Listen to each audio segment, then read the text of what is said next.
Good morning. The hearing will come to order, and without objection, the chair is authorized to declare recess at any time. Let me welcome our witnesses this morning and welcome all of you to the hearing on America in Space, Future Visions, Current Issues. I have often said that this committee is about the future, and I commend you to the words on the wall behind me. For I dipped into the future, far as human eyes could see, saw the world and all the wonder would be. I cite them because, like other space, captured childlike wonder and hope for the future that are shared by young and old. This morning's hearing, America in Space, Future Visions, Current Issues, allows us to contemplate the visions, the wonder, and the possibilities of our nation's future in civil space. And I hope we don't lose touch with that sense of wonder as we look ahead. This year, we will celebrate the 50th anniversary of the Apollo moon landing. It was a monumental event in human history. Our astronauts have continuously occupied the space station in low Earth orbit for almost 20 years and carried out research there while learning to live and work in space. Our scientific spacecraft have visited every planet in the solar system, and they continuously monitor our own planet's health. Our commercial space sector is growing, offering innovative capabilities and potential new services. What will our future in space look like in 10, 20, or 30 years out? Where are we going to be with human exploration in 2050? What would be the discovery of life beyond? Beyond Earth means humanity here on Earth. What will the roles of relationships of government and commercial space actors be? What will our response to the increasing numbers and capabilities of other nations in space be? Multiple studies and commissions have wrestled with these and other questions. Today, we are fortunate to have renowned leaders in space science, human exploration, and international security to share with us their perspectives. I look forward to hearing their testimonies. I know they will help inform us of our future oversight and legislative activities in the 116th Congress. A few days ago, the administration released its fiscal year 2020 budget proposal. Relative to the fiscal year 2019 enacted appropriations, NASA's budget would be cut, and it would not keep pace with inflation in the out years. I will have more to say about the budget in the future hearings, but for now, I will just note that I'm not sure how much vision fits into a budget that shrinks in real terms each year. If we want America to lead with a visionary and effective space program, we must be willing to commit the resources and funding stability to achieve that. I thank you, and at this time, I would recognize our ranking member, Mr. Lucas, for his opening statement. Thank you, Madam Chair, and welcome to the first space hearing of the 116th Congress.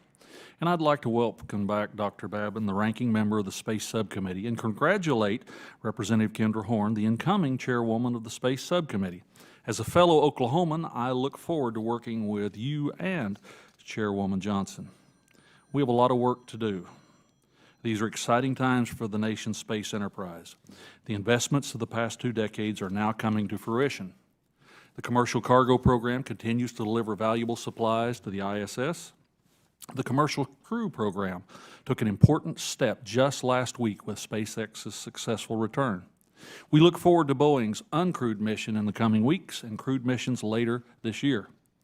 We're also in the final stages of developing the Space Launch System and Orion crew vehicle that will allow NASA to venture farther into space than ever before.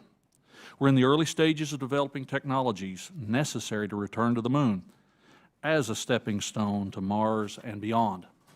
Our Earth observation and astronomical observatories continue to provide world-class science. Our planetary probes and rovers continue to explore the solar system. NASA is also pushing the boundaries of aeronautic research to keep our competitive edge internationally. Even with all these promising efforts, we also face significant challenges. Schedule delays, cost overruns, and technical errors not only harm individual programs, but also impact the agency as a whole. Delays to the Commercial Crew Program have already forced NASA to purchase additional seats from Russia. Delays to the Space Launch System and an Orion crew vehicle are also having impacts. NASA's recent budget request proposes to launch the Deep Space Gateway and the Europa Clipper mission on commercial launch vehicles for the first time. Getting SLS and Orion on track for Exploration Mission 1 and 2 is critical to the long-term viability of these programs, as they are the systems that will push us farther into the cosmos. Unfortunately, challenges are not unique to human exploration.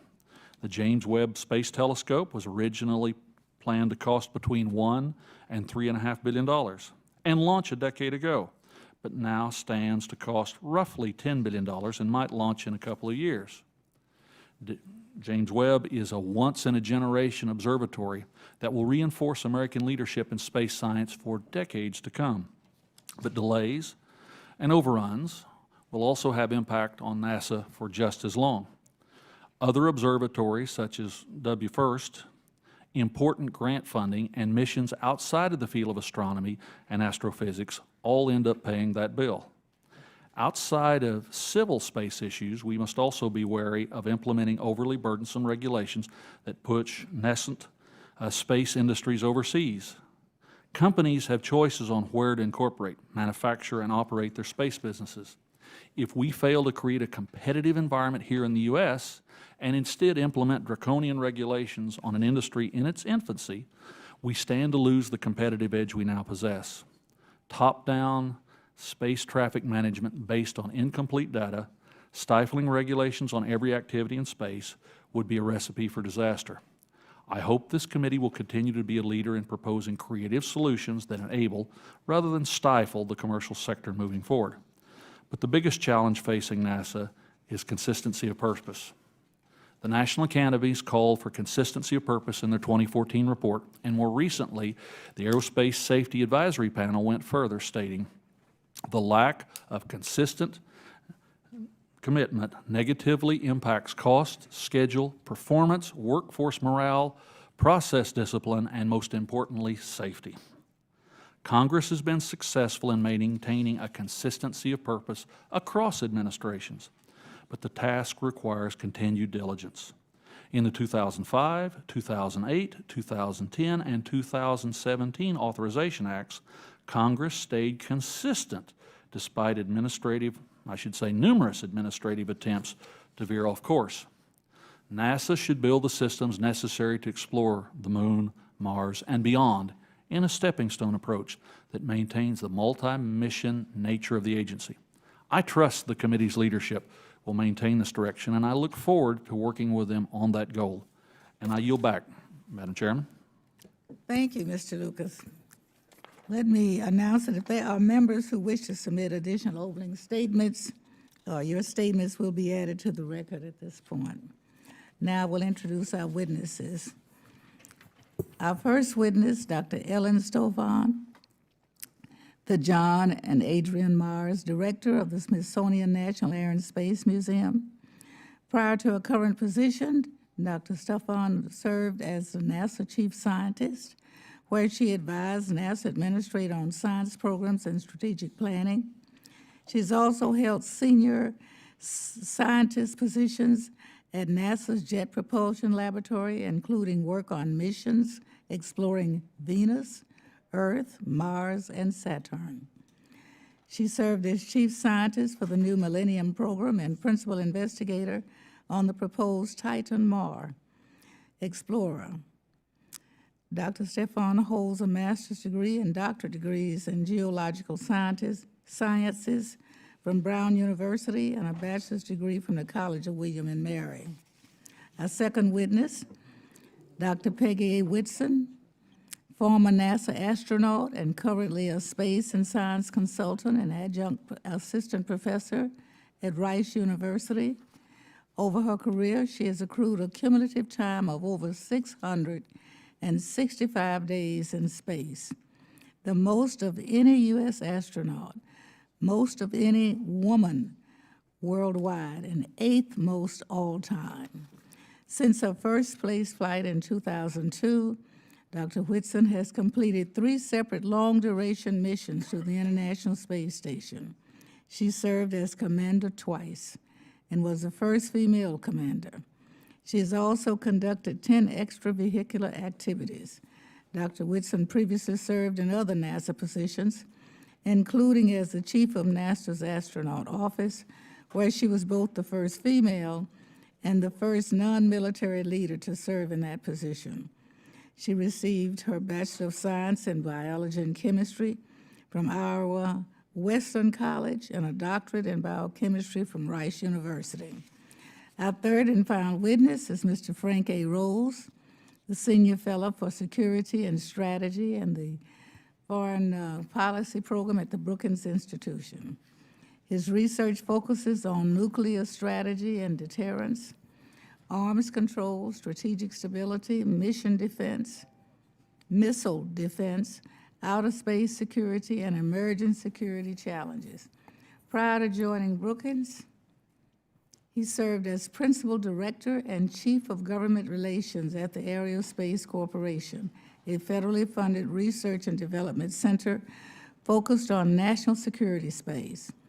Mr. Rose previously served as Assistant Secretary of State for Arms Control, Verification, and Compliance during the Obama administration. He also held national security staff positions in the U.S. House of Representatives. Mr. Rose received his bachelor's degree in history from American University and a master's degree in war studies from King's College at the University of London. Our witnesses should know that each of you will have 5 minutes of spoken testimony. Your written testimony will be included in the record for the hearing. When you have completed your spoken testimony, we will begin questions. Each member will have 5 minutes to question the panel. And we now will start with Dr. Stofan. Chairwoman Johnson, Ranking Member Lucas, and members of the committee, thank you for the opportunity to discuss the future of space science and exploration.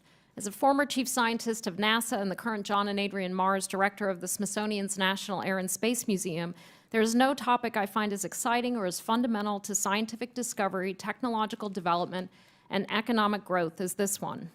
The study of space begins and ends here on Earth. The improvement of life on Earth has been the impetus for and the guiding principle behind all space exploration. Why do we explore? What do we hope to gain? What waits for us on the Moon, Mars, and beyond? The answer was, is, and always will be found here at home. 50 years after we first set foot on the Moon, we are entering a new space age, and it is poised to be even more transformational than the first. The commercial, scientific, and security development of the space around Earth has been a priority for decades, and in the next 10 years, we will become ever more dependent on our orbital infrastructure to support our way of life here on the ground. Consider the stunning social, economic, and security implications of the GPS system now entering its 3rd decade as a public asset. Now apply that scale of transformational change to critical sectors like energy and agriculture. Just this past week, reports on the impact of saltwater intrusion on coastal farmland and the devastating effect it has on farmers and their families illustrated the imminent danger of climate change.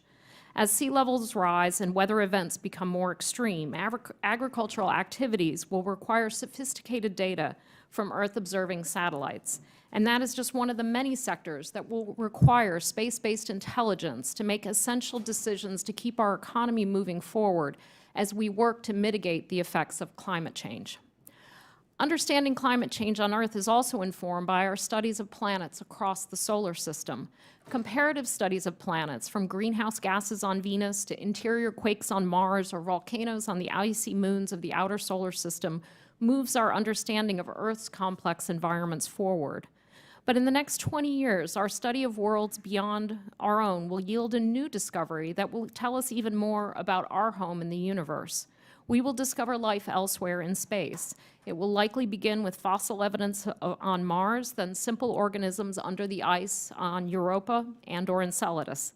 The hydrocarbon seas on Titan could provide proof of life so alien that it redefines our understanding of how it evolved here on Earth and the possibilities for life in exotic environments beyond our own solar system. Our solar system is the stepping stone for us to understand the possibilities for life elsewhere in the universe, as our advanced telescopes continue to characterize worlds around other suns. The discovery of extraterrestrial life will be a defining moment in the 21st century, just as the moon landing was in the 20th. But to get there, we must invest in missions like the Europa Clipper, Mars Sample Return, the Webb Telescope, and in human exploration beyond low Earth orbit. We know where to look and we know how to look. We have the technology to determine if life has evolved elsewhere in the solar system and can easily do so within the next 2 decades. In the next 20 to 30 years, I hope that humans will have achieved a flourishing presence in the solar system, including a permanent presence on the moon and a scientific outpost on Mars. Thanks to NASA's ongoing voyages to the Red Planet, we now know more about Mars than any other planet in the solar system save Earth, and learn more almost daily.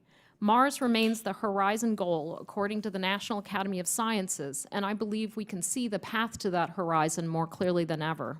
The question before us is, are we on the right path to realize this bright future? I'd say the answer is a tentative yes, with opportunities and challenges. Getting there depends on consistent investment focused where it brings the biggest and most significant return. That includes finding the right balance with the private sector so NASA can do what it does best: big picture exploration, cutting edge, academy level science balanced across astrophysics, heliophysics, earth science, and planetary science as prioritized in the decadal surveys, and aeronautical innovation. It also means inspiring and investing in a diverse, enabled workforce to bring all the creativity and talent of our nation to the task. This is a priority at the National Air and Space Museum. As we celebrate the 50th anniversary of Apollo at the museum, we have explored what it took to meet such an audacious challenge as landing on the moon just 8.5 years after a young president set the goal. It took a national commitment, steady and reliable funding, and an understanding with giant leaps comes risk. But that risk is what leads to great rewards, with investments in technologies and scientific discoveries that can transform our economy and keep us at the forefront of the world. The challenges and opportunities of this moment, like those 50 years ago, can lead to amazing, enduring achievements for the benefit of all humankind. I look forward to your questions. Thank you very much, Dr. Whitson.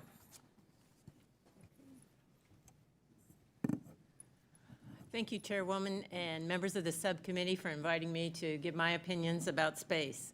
The ultimate goal must be the establishment of an undeniable United States leadership in the exploration and privately owned development of space.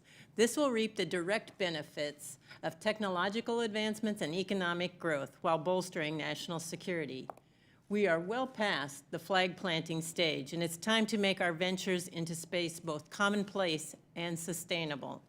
Twice I've had the honor of serving as commander of the International Space Station, living and working there for 665 days. I can't stress enough the importance of continued expansion of our space presence. It's no longer a matter of national pride. It's our national security, our future, and possibly even our very survival.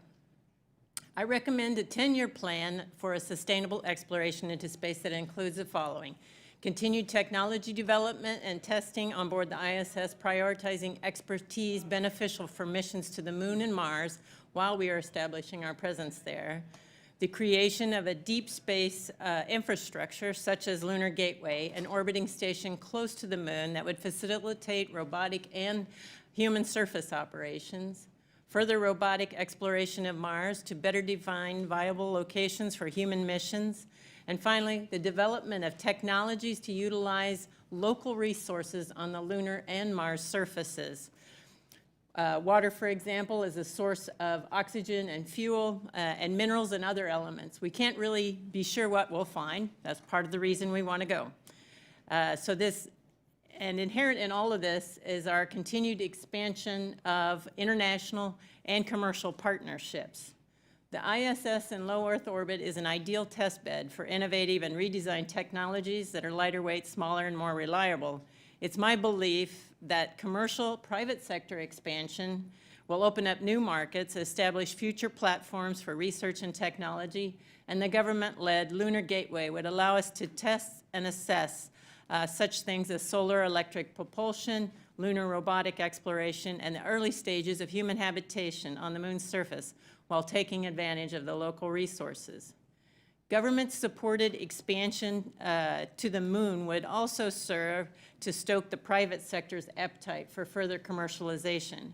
For example, providing cargo carriers and lunar landers to the Gateway and the moon and beyond, developing and testing other capabilities such as excavation, drilling, atmosphere collection, in addition to manufacturing and construction. In other words, like Robinson Crusoe, we need to become reasonably self-sufficient up there for any plan to be successful and, just as importantly, sustainable.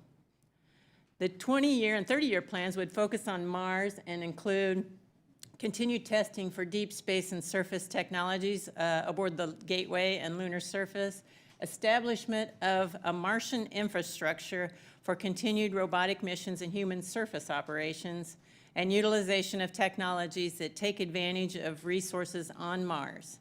By 2040 or 50, I envision surface colonization and research being conducted on Mars. In other words, I can easily imagine people living there, and one of the astounding benefits is that people on Earth will benefit from the technological developments required to go where no one has gone before.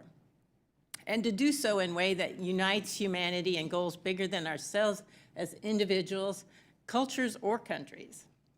To lead in space, the United States cannot isolate ourselves. The U.S. government-led exploration of the cosmos necessarily must include international collaborations. It's all these partnerships that have enabled the International Space Station to be so successful. No matter the winds of politics, intergovernmental ties have sustained a 20-year and counting mission. Astronauts from around the world have lived and worked together successfully. Yes, more alike than different. Also critical in our approach, we need to include even more avenues for the participation of our commercial sector, taking advantage of business-savvy people and flexible and innovative approaches. The biggest challenge I see in future space exploration is enduring stability and consistency, coming up with a plan and sticking to it as we expand our human presence deeper into space, while building the infrastructure to make it sustainable will lead to greater successes, maximizing taxpayer dollars. Congressionally developed mechanisms to protect the long-range mission with minimal setbacks and no gaps between election cycles would be a huge step in assuring the continued U.S. leadership in space. Thank you. Thank you, Dr. Whitson. Mr. Rose.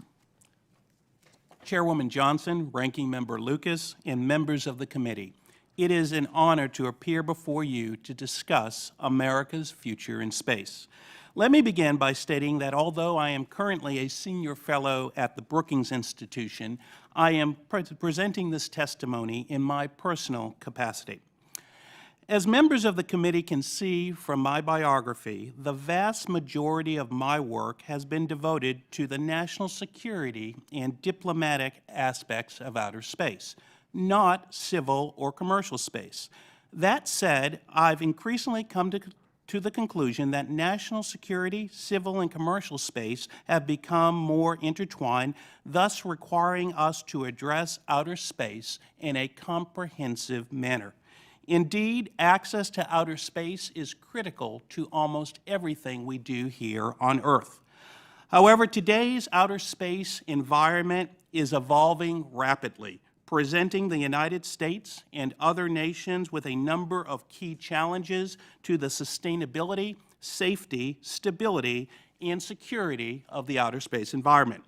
From my perspective, some of the most pressing challenges include the continued growth of orbital debris in various Earth orbits, which represents an ever-increasing threat to both human and robotic spaceflight, the emergence of mega-constellations of satellites, the deployment of anti-satellite weapons by potential adversaries, and the rise of China as an increasingly prominent outer space actor.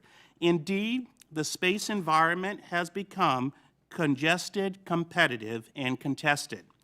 American leadership is key to addressing these growing challenges in outer space. But given the sheer scope of the challenge we face, this is not something that the United States can address alone.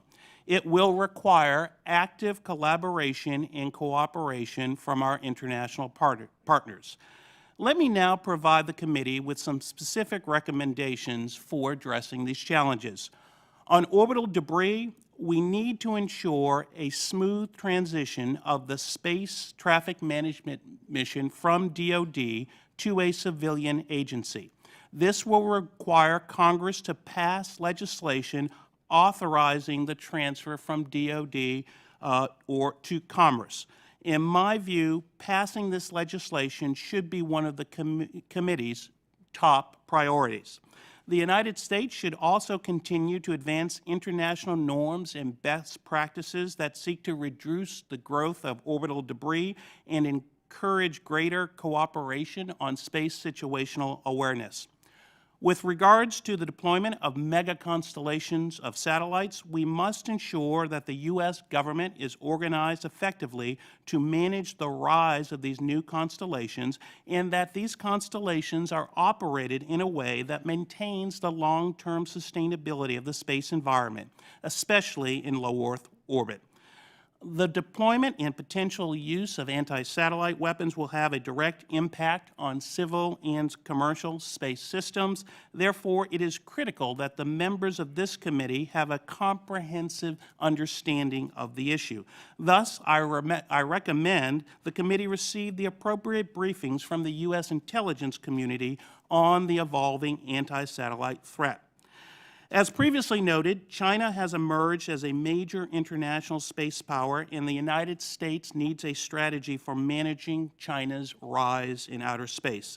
Therefore, I recommend the committee direct the executive branch to develop a comprehensive strategy for engaging China on space issues. I also recommend continuing the U.S.-China civil space dialogue and reestablishing the U.S.-China space security talks, which were last held in 2016, to ensure we have channels to discuss both areas of potential cooperation, but also places to express our concerns. Thank you very much for your attention, and I look forward to your questions. Thank you very much, Mr. Rose. At this point, we will begin our first round of questions, and I recognize myself for 5 minutes. Mr. Rose, I'd like to ask a clarifying question about your written statement. You mentioned that space traffic management mission would be better performed by a civil agency. You also referred to the Department of Commerce. Is that the civil agency you believe would be best suited for that role, and is this something Congress should evaluate? I think you just said that. Thank you for that question, Madam Chairwoman. What I would say is this. I fully support transferring the mission from DoD to a civilian agency. We looked at this at the end of the Obama administration. The general consensus was that this mission should go to the FAA, and honestly, I was a little bit surprised that the administration decided to move it to Commerce. But I think the fundamental issue is we need to get it right. So I don't have a hard preference one way or the other, but you should ensure, from my perspective, that we do it right, because space situational awareness and space traffic management is foundational to everything else we do in outer space. Thank you. Now, of course, in the past, FAA has been the major aviation agency. How does Commerce fit into that? Well, as you know, Commerce does a lot of the licensing, and NOAA runs probably one of the largest satellite constellations in the world. But you are absolutely right. There is I believe, the Office of Commercial Space transportation that has a long history of working space issues. And as I mentioned, at the end of the Obama administration, we had been looking to the FAA to take the lead on this space traffic management mission. Thank you very much. Drs. Whitson and Stofan, as we think about visions for American space, I'd like to note that the last enacted NASA authorization set Mars as a horizon goal for humans in space. The act also directed NASA to prepare a human exploration roadmap to get us to Mars. Your written statement noted the importance of having a 10, 20, or 30-year plan for our space exploration program. Do such plans exist? And have the priority tasks that need to take place in an International Space Station and on the moon have been identified in a way that focuses on the horizon goal and sending humans to Mars? Dr. Stofan, you can.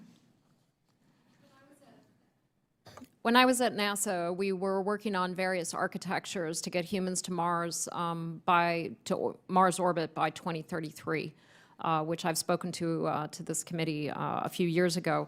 So yes, NASA has been working on architectures. The issue becomes, as the Academy detailed in their Pathways report, there are multiple pathways you can take to get to Mars. And so in my opinion, you have to use the controlling factor of what is a reasonable budget that NASA would have. What are the technologies that you need that are always building upon each other to get you to the end goal? For example, the Gateway, which allows us to do a lot of the research on life support systems and human health that we need to do in deep space that will be an extension of what we have been able to accomplish and will continue to accomplish on the International Space Station. But I remain as the Academy said, that Mars is the horizon goal. We need humans on the surface of Mars, breaking open a lot of rocks to find that evidence of past life on Mars. And so as we develop this architecture, as NASA develops it over the next 10 to 20 years, I think it's very critical to remain focused on what are the critical technologies to invest in that get humans to Mars, because that is the horizon goal. The more paths you go down, the more technologies that aren't applicable to multiple destinations, the more money you're going to spend, and the further and further Mars will recede into the distance. Thank you, Dr. Whitson. And I'd like to pile on and add that in addition, that consistency of purpose and path, I think is a good one. I think if we have the appropriate commercial interactions with commercial partners, we can use that path to bring in new and innovative ideas and maybe help us or assist and speed us in that planned path to get us to first moon and then Mars. So I think it's all consistent. I think NASA does have a plan to get there. And so I'm really excited about our future now. But I do honestly believe it's going to need to be infused with new and innovative ideas that maybe aren't as easy to accomplish strictly within a government path. Thank you very much. My time's expired. Mr. Lucas. Thank you, Madam Chair. Mr. Rose, let's go back to space situational awareness for a moment. Your testimony recommends the committee should make ensuring an effective transition to a space traffic management mission to the Department of Commerce one of its top oversight priorities for the next year. The Department of Defense does not conduct, of course, space traffic management and instead provides a space situation awareness. And I won't quote the federal statute that's related to, but in this construct, DOD simply provides that data that the private sector can use to inform its operations about coordinating with other space sectors and consider the other databases offered by commercial providers, international providers. Last year, the committee passed legislation accomplishing that goal laid out in your testimony, ironically. You made it clear that you believe Congress should move quickly on this. Can you visit with us for a moment about how we ensure that such a transfer of SSA responsibility from DOC to the Department of Commerce is done without creating new levels of bureaucracy or regulatory burden that just stifle the process of the industries? Absolutely, sir. I think, we need to make sure that we are consulting very closely with the commercial sector as we move forward. On, for example, many of the norms that I worked on at the State Department, we worked very closely with commercial industry, and they've had a lot of input. So my strong recommendation to the committee is, as you develop legislation, ensuring that our commercial industry has a say and has input will be key. Dr. Stofan, flagship missions like James Webb, Hubble, Mars Rover, Europa Clipper are all inspiring, and they're costly and face delays and technical challenges, and these issues, as we've discussed, impact other missions at NASA, require new missions to be deferred, research money to be scaled back. It just reshuffles the whole deck. And we've heard hours of testimony at this committee about what went wrong on a variety of these programs and how we should prevent that in the future. I guess my question to you is, should Congress accept the concept that space is hard and learn to live with the overruns or delays, or is there something you would recommend to us to help prevent the overruns or at least mitigate their impact on the rest of the NASA agenda? Obviously this is an issue that's frustrating to everybody, certainly in the scientific community and obviously to all of you, but I think the reward that comes from flagship missions is unquestioned. When you look at Hubble, it has rewritten textbooks, it's changed our understanding of the universe, and so while certainly Hubble also had cost overruns that impacted the program, over its 26-year history, I think we've gotten a little bit more than our money's worth out of Hubble. And I strongly believe we will feel the same way about James Webb 10 years from now, when it is giving us planets around other stars, telling us their atmospheric composition, helping us understand where WFIRST and ground-based telescopes like the Giant Magellan Telescope can focus their next research. These flagship missions return really important science. I think it's on all of us, and to certainly keep going back to the Academy to say, are we actually implementing the lessons learned from previous cost overruns? How do we keep those missions in the box? And how do we sometimes make hard decisions about descoping those missions in order to keep them closer to the original box that they were put in? But this goes to also an initial problem of how do you cost missions up front, so that we bring reasonable cost estimates to you rather than maybe somewhat optimistic cost estimates that just lead us to problems down the road. So there's multiple issues there. I think the lessons learned and implementing those lessons learned are really critical, but I don't think we should step away from flagship quality science. That's the science that changes the world. Fair point. Dr. Whitson, speaking of the big, bold, and the profound, the current budget requests the funding of a 75 metric ton variant of the SLS. Congress directed the agency to develop a 130 metric ton vehicle in order to do deep space exploration. Explain to the committee, if you would, why is a 130 metric ton vehicle necessary? We're getting back to the elementary stuff here, but why do we need the bigger lifter? And I actually think that probably we should take that question for the record. I think NASA would have a much more articulate answer than I would on that one. Okay. Well, let's go one more and see what you think on that. Should Congress fund the continued development of an enhanced upper stage to get to the Block 1B variant of the 105 metric tons and eventually develop advanced boosters that will enable SLS to lift that 130 metric tons? Again, I think the rocket development and design is much better answered by someone more articulate on that than I am. I'm sorry. Well, just from a layman's perspective, if we're going to go way out there, we have to throw big things out there, right? Absolutely. So if we're developing resources to throw smaller things, we either going to have to send a lot more rockets, Exactly. package products, or we develop the bigger boosters to put the big piece up in one chunk. Fair statement? That is absolutely correct. And the Yes. perspective of the committee is, let's go and go hard, it's been in the past anyway, as opposed to piecemeal. I think I made my point. Yeah, and there's a lot of risk with multiple missions. You take lots of risk. You pile your risk more into one vehicle with a bigger one, but I think the chances of getting multiple launches is much harder when you're trying to scale it back into a finite number of years. Thank you, Doctor. Yield back, Madam Chair. Thank you, Mr. Lucas. Ms. Horn. Thank you, Madam Chair, and thank you to all of our witnesses. I would like to start circling back on the debris issue with Mr. Rose, if we could. Looking at your testimony and the fact that there are now more than 600,000 pieces of orbital debris that we're contending with, can you speak just very briefly about how dire the situation is before we dive into how to address it? It is not good, and it's getting worse every year. Now, we can track right now about 20,000 pieces of debris larger than 10 centimeters. As you mentioned, ma'am, there are probably about 600,000 that we cannot track, though that will improve this year with the space fence. But this is a serious problem that we need to address because it is getting worse.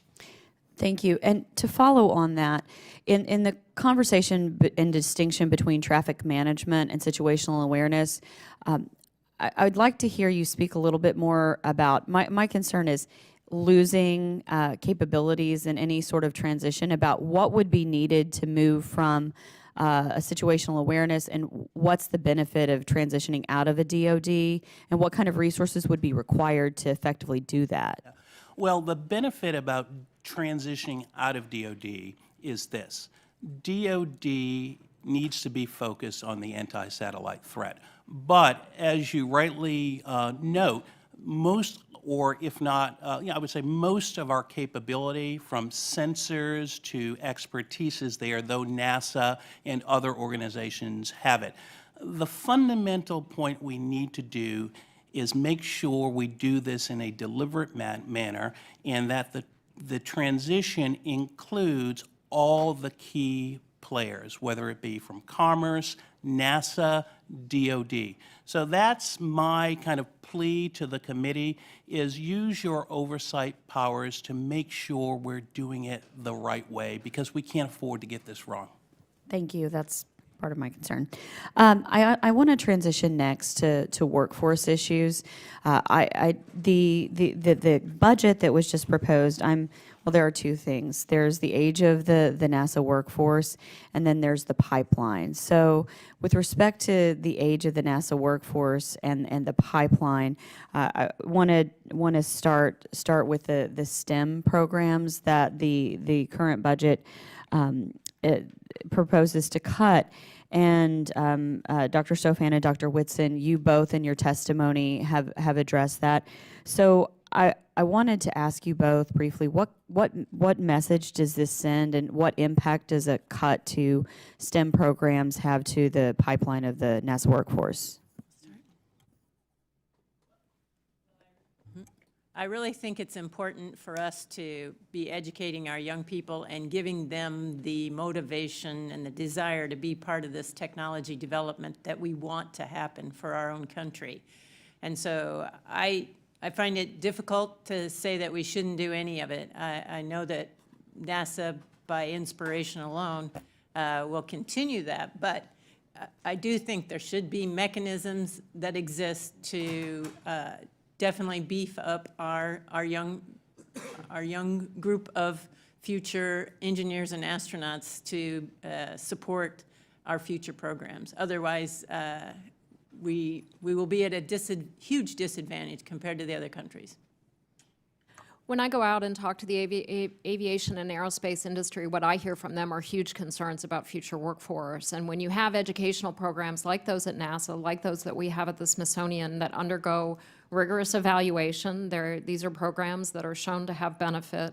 They reach, hundreds of thousands, if not millions of kids around this country, and inspire them to go into STEM careers. They don't always end up at, as NASA astronauts, but they may become civil engineers or doctors and go out and contribute. So I think these programs are critically important because we know it's a pipeline issue, especially for women and all people of color, that reaching those kids, keeping them in the pipeline is critically important.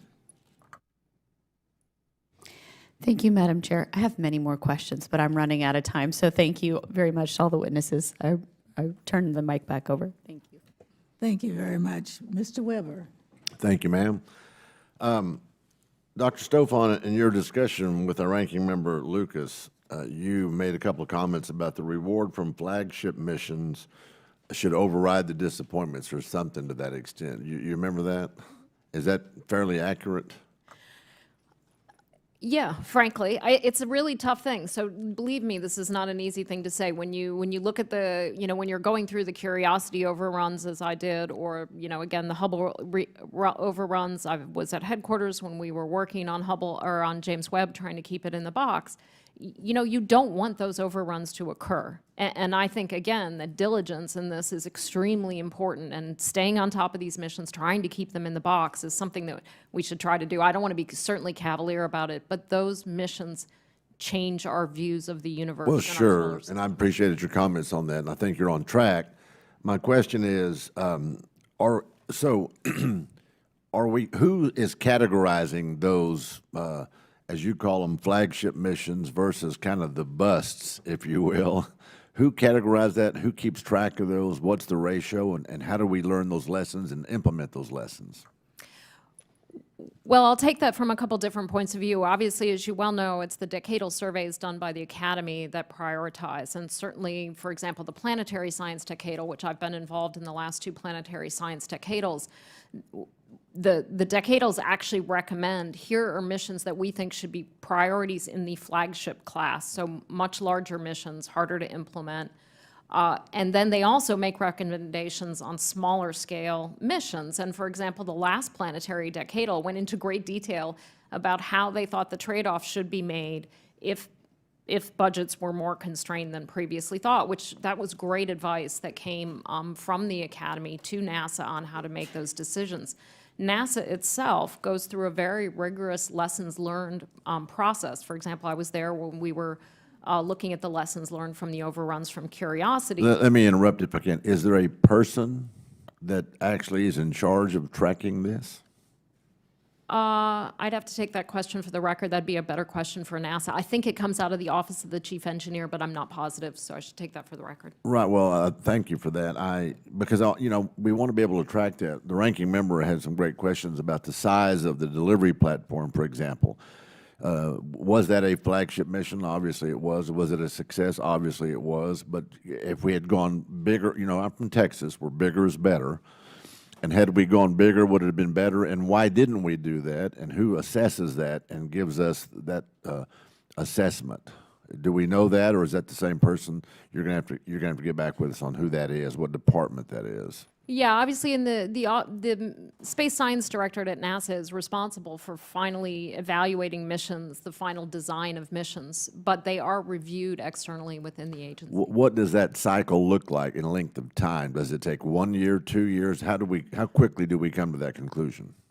Usually you go through a series of what are called key decision points, or KDPs. And so by the time I think you get to, I'm going to screw this up, it's KDP-B, I think, where the or maybe KDP-C, where the price is finalized. So it's years of studies, of assessments, of external review boards that look at the costs and try to understand what the mission, how it's scoped. But again, NASA can give you a much better answer. Okay, and I appreciate that. So in the last minute left, this is a question for all of you, and Mr. Rose, I'll start with you so you don't feel left out, and Dr. Whitson, hope we get to you. What should our priorities and strategies be for the next 5 years and next 10 years in order to gain access to low Earth orbit and maintain the development of exploration systems? What should our priorities and strategies be, Mr. Rose? Addressing the orbital debris problem. I figured you would say that. Okay. Okay, and I would say that we need to continue research that's prioritized on ISS, but prioritized for moon missions. For instance, we need to do things like make the life support systems much more compact. Also, there's missions like the Mars 2020 is going to test the ability to take carbon dioxide from the Martian atmosphere and make it into oxygen. And that's great for breathing and fuel. And testing those types of capabilities are going to be the things that enable a sustainable future in space. All right, and I appreciate that. And Madam Chair, I yield back with 2 seconds. Thank you very much, Ms. Bonamici. Thank you, Chairwoman Johnson and Ranking Member Lucas, and thank you to all of our witnesses. We've had many conversations in this committee over the years about the role that NASA plays in sparking the imagination of the next generation of students, especially students to pursue careers in science and astronomy. I also know, as a member of the Education Committee, where I'm going back and forth this morning talking about college affordability, which is directly related to the workforce issues we're talking about, that we need critical thinkers and we need people who are inventive and entrepreneurial. So I am the co-chair of the Bipartisan STEAM Caucus with Representative Stofan from New York, where we are identifying ways to integrate the arts and design into STEM learning to engage more students, but also to make sure that students are getting a well-rounded education. A former NASA astronaut, Katie Coleman, was also a musician. She did this great flute duet from the ISS with her flute duet partner on Earth, which I thought was pretty amazing, in 2011, I believe that was. Dr. Stofan, the ingenuity of our workforce will also define our response to global problems like climate change.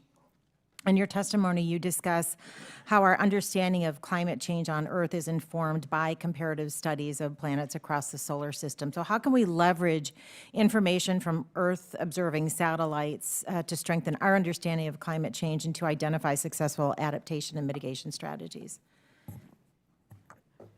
You know, for our Earth-observing satellites, the most important thing is continuity. So, because trying to extend, trying to extend the models, trying to always strengthen our modeling capability for climate change, we critically rely on a long-term data set that's consistent. And so supporting the Earth-observing satellites, making sure those satellites continue to go forward, I think is critically important to give decision makers around the country the data that they need to be able to make critical decisions. And so it's not just data for the scientists, it's how do you change that data into actionable information that can be used by policymakers.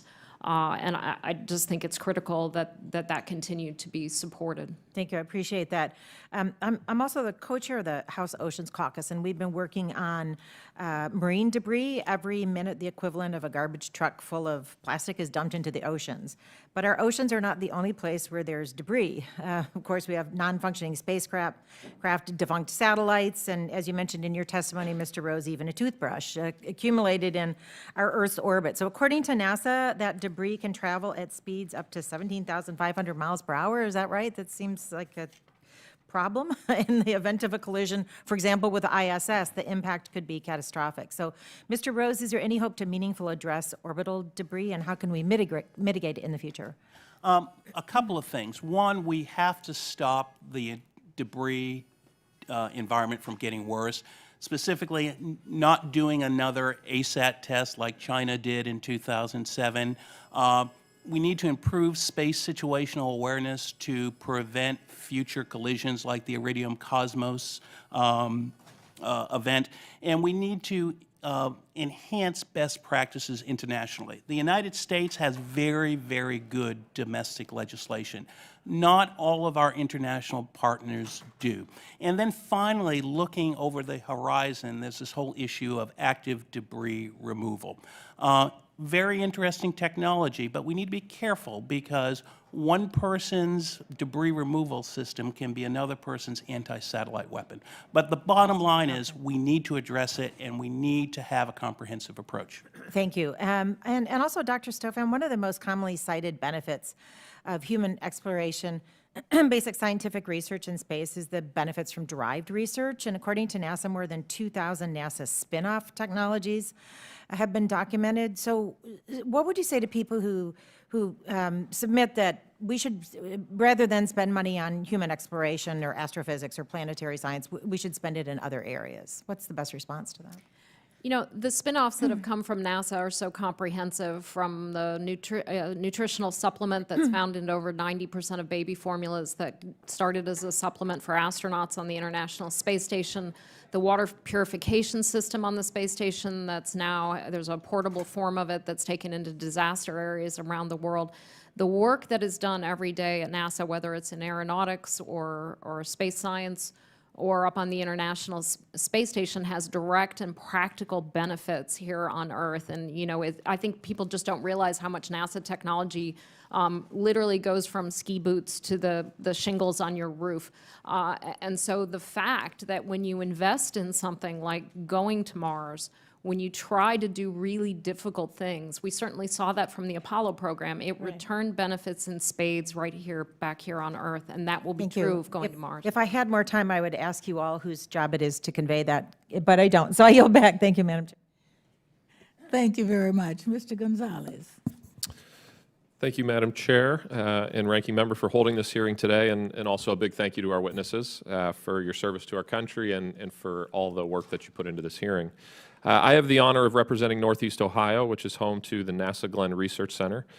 Truly magnificent research center. It employs more than 3,000 scientists, engineers, and technicians. In a recent trip to the center, I spoke with Director Janet Cavandi, also a former astronaut, and an amazing woman. I mean, we had just the greatest conversation. But in any event, about the incredible aeronautic and space research conducted at Glenn every day, and how NASA Glenn is pioneering the next generation of space and air travel. So Dr. Stofan, first, can you just provide a brief overview of just how important our research centers are to the NASA program and making sure that we do in fact stay on the competitive edge of space and aeronautics research? You know, you touched my heart there, because my father is a former director of the Glenn Research Center, and I actually grew up literally at then Lewis Research Center. So I'm particularly passionate about centers like Langley, like Lewis, like Ames, our NASA centers around the country that are doing cutting-edge research every day in aeronautics, in technology, in science. And it's that fundamental basic research that helps move our aviation industry forward, that helps move all kinds of, you know, create small businesses around this country from spin-offs that come out of the technology. So these research centers, I think, are critical to economic growth, especially in those areas in which they sit, where they have strong relationships with local universities, local businesses, incredibly important. Thank you, and I share the sentiment of my colleague who just mentioned seeing all of the spin-offs that come off of NASA research technology and just how important it's been to our economy writ large. It's not, you know, I think we think of NASA as, you know, going to the moon or going to Mars or what have you, but it's really fundamental to many technologies in our economy, and just think it's imperative that we make sure that the funding's kept in line with the demands that we have. So switching gears to Mr. Rose, in your testimony you state that China has emerged as a major international space power, and it's certain to grow significantly in the coming years. To me, the U.S.-China relationship will come to define the 21st century of U.S. foreign policy. While I believe we must work to build a stronger relationship with China, I also believe that everything we do with China must be approached with an abundance of caution. So could you talk specifically about the connection between Chinese space travel and the Chinese military and the national security implications to our country? Sir, the Chinese space program is a wholly owned subsidiary of the People's Liberation Army. And there's been no one more outspoken in the U.S. government or outside the government now about concerns with China's anti-satellite program. But at the same time, we need to work with China on things like orbital debris mitigation. That's why I think we need a comprehensive strategy for dealing with China that links commercial, civil, and national security space. We didn't have one in the Obama administration. We don't have one now. I think we need one. Yeah, I share your concern. And then you also talked about, and kind of to double down on that, the need for greater cooperation. Can you talk about a framework that you think would be effective in supporting that? I mean, I'm trying to just wrap my head around how would we even approach this? Because if they're a fully owned subsidiary of the military, it's hard to even see a path forward. No, I agree with you. But what I think we need to do is one of the fundamental problems is there's absolutely no trust between the U.S. and China right now on outer space. Scott Pace, the executive director of the National Space Council, said that in an article a couple of weeks ago. But we need to build some trust. Now, we were able to do that on the issue of debris. I talk about that in my testimony. What I would recommend is kind of the following. One, find a couple of specific projects that we can do on the civil side that will not undermine national security, but build some trust, number one. Number two, we have to have both a civil dialogue to talk about the sustainability issues, but we also need to recreate the space security talks. We held those first ones in the Obama administration. Unfortunately, they have not been reestablished. I think we need to do that to provide the venue to express our concerns about China's activities. Thank you, and I yield back. Thank you very much. Ms. Wexton? Thank you, Madam Chair, and thank you to the witnesses for being here today. Following up on the questions about China and other countries, Mr. Rose, can you speak to what other countries have done with regard to building out their space exploration or their space infrastructure, and what impact that's having on U.S. leadership in that area? In the context of China, or as a whole? On the whole, but also with China. Well, one of the things that I'm concerned about in the context of China is that many of our allies and partners, to include Italy, are moving forward with cooperation with China. And my concern is if we don't lead, we will cede that space to China. To a certain extent, we've done that over the last couple of decades. I think American leadership is key. And if the United States does not provide leadership on space exploration, I assure you the Chinese are there and willing to do it. They actually are using space as a key element of their foreign policy, not unlike how we have handled space. But my bottom line is this: if we do not lead, China will. Very good. Thank you. Now, I'm from Virginia, and we have the Mid-Atlantic Regional Space Port and NASA Wallops and a number of NASA facilities. Now, Dr. Stofan and maybe Dr. Whitson, you know the answer to this as well. Based on your experiences, can you speak to the relationship between civil space and military enterprise, and whether there's any conflict between those two? I don't think there's, certainly in the context of the museum, we tell the story about the fact that military space has been there, since we started with space 60 years ago when NASA was founded. There has been a military space program. We tell that story at the museum. And I don't think there's a conflict. I think there's always issues of overlap. But the civilian space program, which is the program that Peggy and I have come out of, I think is critically important for this country. The research that's done, the fact that it is done in the public sphere, I think is critically important. And I would like to add on that I think that developing the infrastructure in space pulls a lot of the economic growth with commercial providers coming in, with people like the SpaceX's and the Boeing's and Orbital Northrop building new vehicles that actually have a targeted place to go. And I think our expansion into space will continually build that infrastructure that will allow us to continue. So, and none of that is going to hurt any military aspects that I know of, but I just think all of that development, all of that expansion should be continued. Very good. Thank you. I have no further questions, so I'll yield back. Thank you very much, Mr. Posey. Thank you, Madam Chair. I'm curious if you would explore a little bit more, Mr. Rose, the threat you see by the Chinese. Sir, one of the things that I would recommend is the Director of National Intelligence Annual Threat Assessment. The bottom line is this: China is developing a full spectrum of anti-satellite capabilities designed to negate America's advantage in outer space. In stop. Yeah, we get that. We know, I remember in the 2012 presidential debates, Newt Gingrich said we need to establish a presence on the moon. He didn't say the Russians are doing it and the Chinese are committing to do it. He just said we need to do it without going further. Whereupon Centaurum jumped up and said, you're just pandering to the I-4 corridor. Romney said, well, that's the stupidest thing I ever heard. I'd fire anybody on my staff that suggested that. Of course, Michael Griffin, former national administrator, was his advisor, thought it was eminently important we go back. Finally got to Ron Paul, and Ron Paul said, much to his credit, it's important to our national defense. Yep. Then he joked we need to send all politicians to the moon and end the discussion about space in the presidential primary. Very next day, what happened?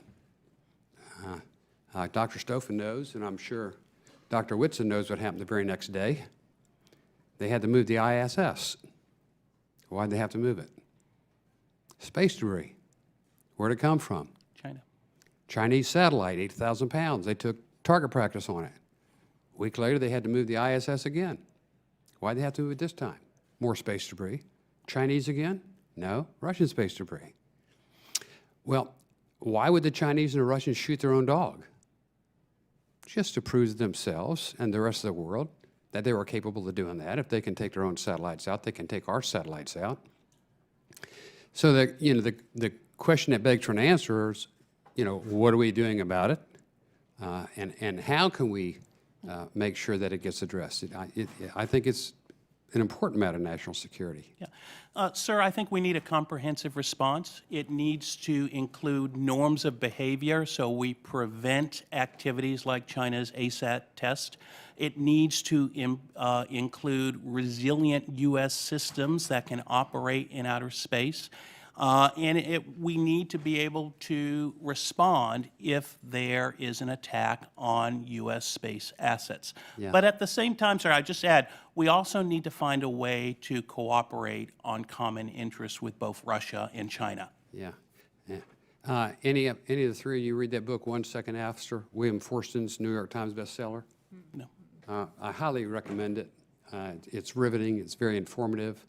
It's based upon apparently a confidential intelligence report that members of Congress get, and it's staggering what happens. I mean, we've got 30-some satellites that make our credit card use possible, our cell phones, our laptops, give us our weather reports. You take a half dozen of those things out of operation, and we're in the Stone Age, and the consequences are lethal. They're not unfortunate, they're not uncomfortable, they're lethal for masses of people. So I think it's very, very important that we address this, and I thank the chair for bringing us up today, and hope that we'll continue this discussion further. Thank you. I yield back. Very much. Mr. Perlmutter. Thank you, Madam Chair, and welcome to our panel.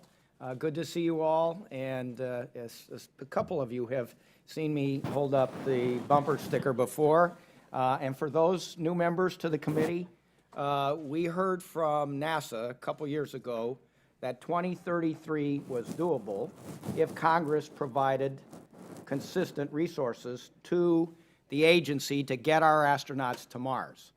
So, to the two doctors, can we do it? Is it possible for us to get our astronauts to Mars by 2033? If the resources are there from the Congress, which is easier said than done, but that's my job or our job. Right, the scenarios that we looked at when I was at NASA, and I was wondering, I almost brought up your bumper sticker. I was wondering if you brought it along. So when we looked at the issue, you can easily get to Mars orbit by 2033. Getting to the Mars surface is harder. You would have to make a lot more investment in entry, descent, and landing technologies. But I think it is certainly possible. I hate to throw away around that word possible and impossible. 8.5 years from President Kennedy's call to get to the surface of the moon, and NASA did it, starting from a place so far away from where we are right now.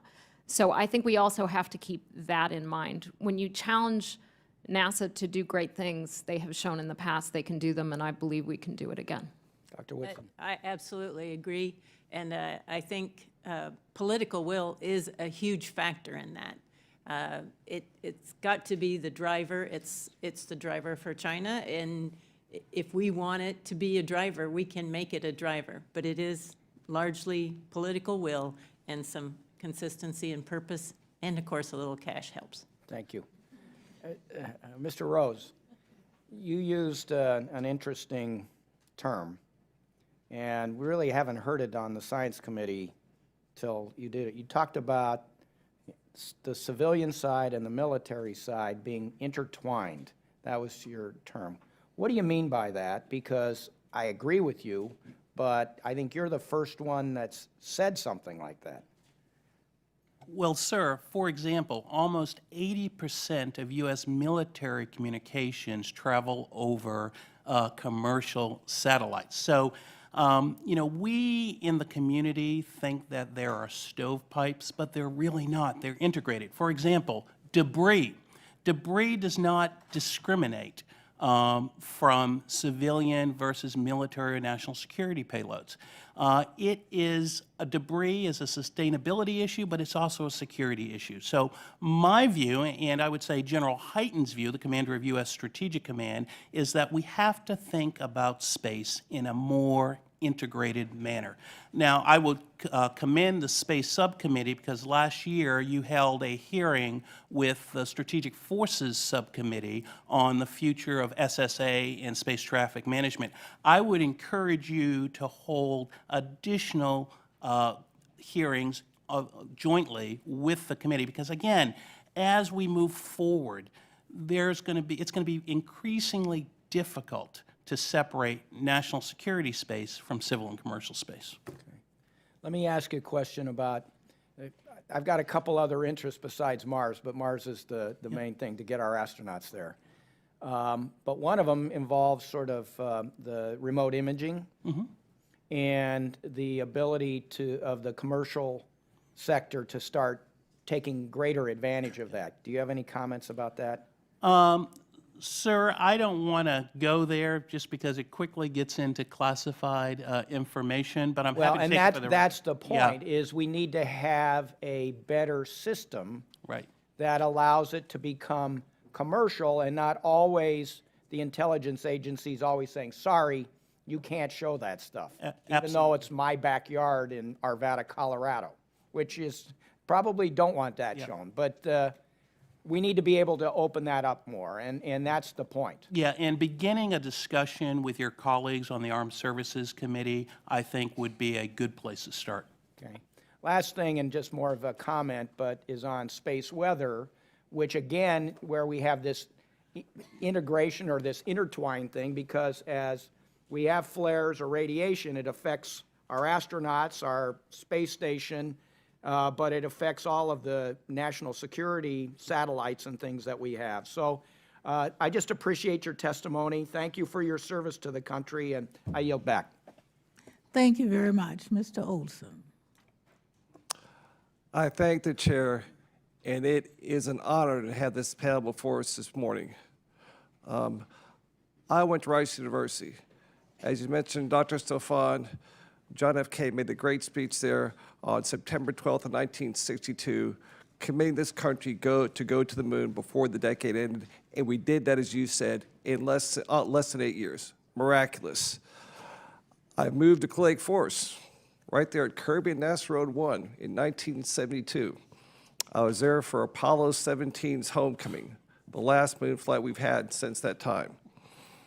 I was there for the 70s and saw the no real mission, Skylab, a great success. Remember when she deployed, we tore off the solar panel, tore off the heat shield, so we had to make it habitable and get power there. We did that. And then we started flying the space shuttle and built the space station. And as you guys have mentioned earlier, that space station's been occupied now for over 20 years straight by human beings. I'd like to just recognize Dr. Whitson for what she's done. I mean, she's a true hero to all Americans, especially young women. I could spend all my time gushing about your compliments, but I'll stick with the big one. This woman spent 5 days in orbit over multiple missions. That's a record for a human being in America and for a woman in the entire world. So thank you for your inspiration. I'd like to ask you, one thing I'm concerned about is having a workforce for the future, which means people getting STEM educations. Dr. Whitson, how can you help us promote women getting that STEM education and being the next Dr. Whitson? Well, I think maybe being the next Dr. Stofan might be more impressive. Well, she's not the next, she's But in any case, I definitely think NASA serves as an inspiration to a lot of our young people. It does require that we get out there and reach people at a very young age, I believe. I was 9 when we first walked on the moon, and that's when I wanted to become an astronaut. And when I talk to young children, it is the age group that I think around that time frame that is most influenced by people telling them they can do some things and achieve their goals. And so I think it's really important that we get to young people and try to show them all the options that are out there, because if they're exposed to these things and see people doing these things where they might be in the future, it will inspire them.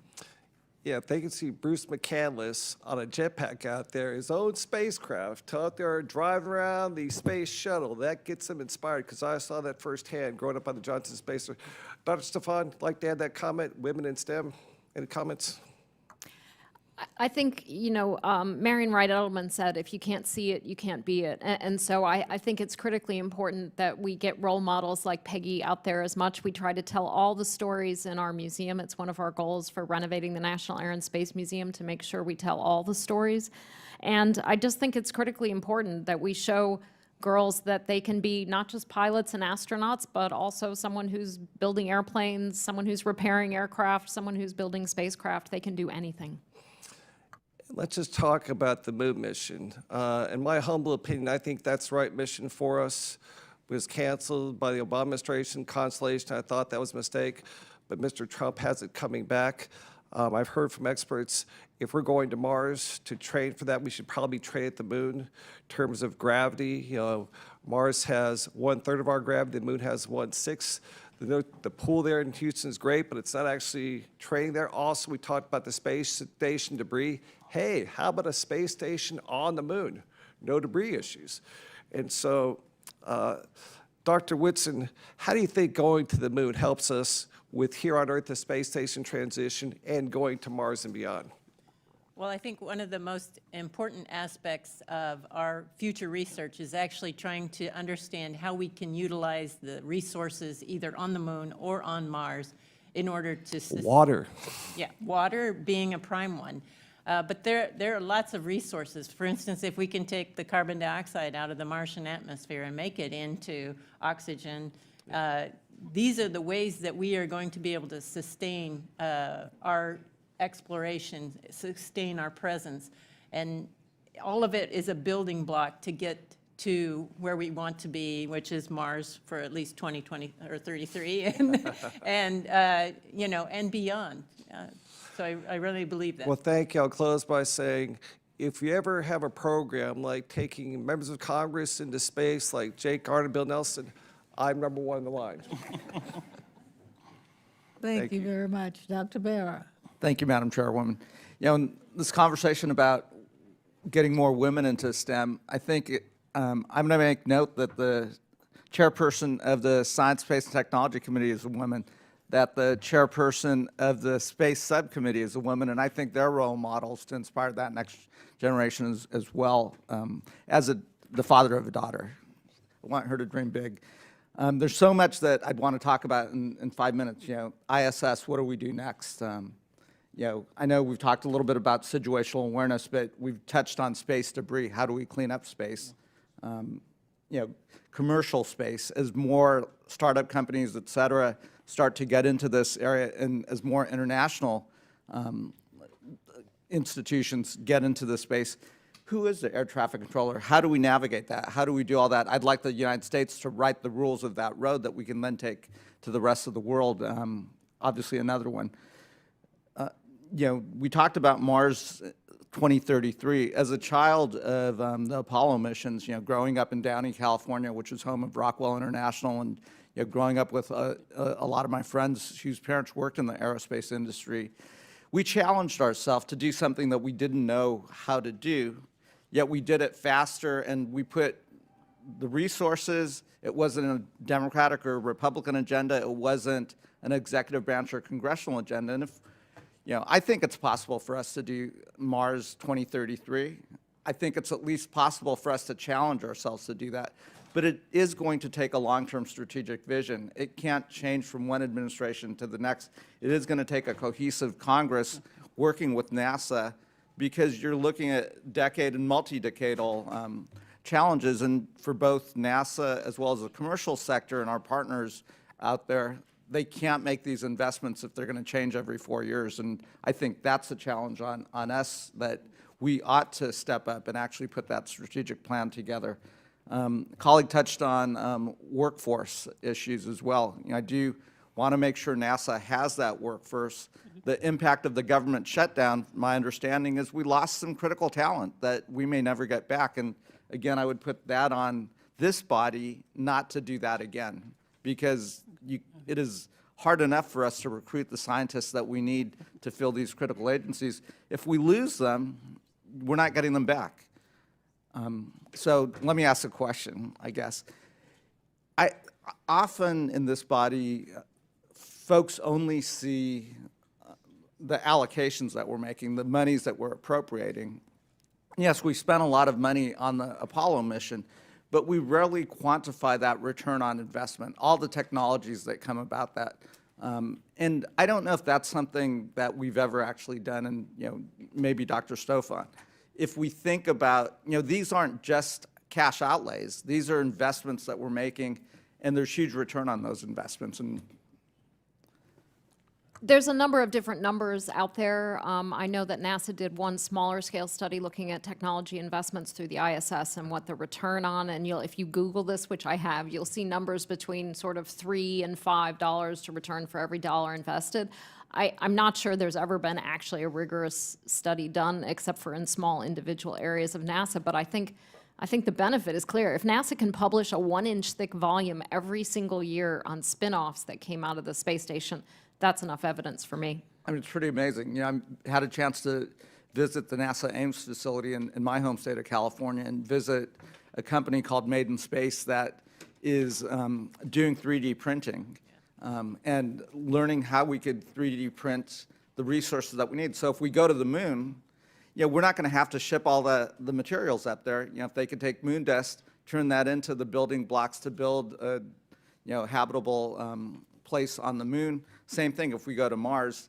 And the applications here at home are going to be tremendous as well. As a doctor, what we're learning off of the space station with regards to health, as we try to better understand and address the growing impact of climate change and global warming, what we're going to learn from space and through the space missions is going to be incredibly important to help us address some of our domestic challenges. So, I do think for this committee and for the subcommittee, it probably does make sense for us to think about how we articulate the investment, but the real return on investment, how it is going to help us both economically but also address some of the challenges. So with that, I'll yield back. So.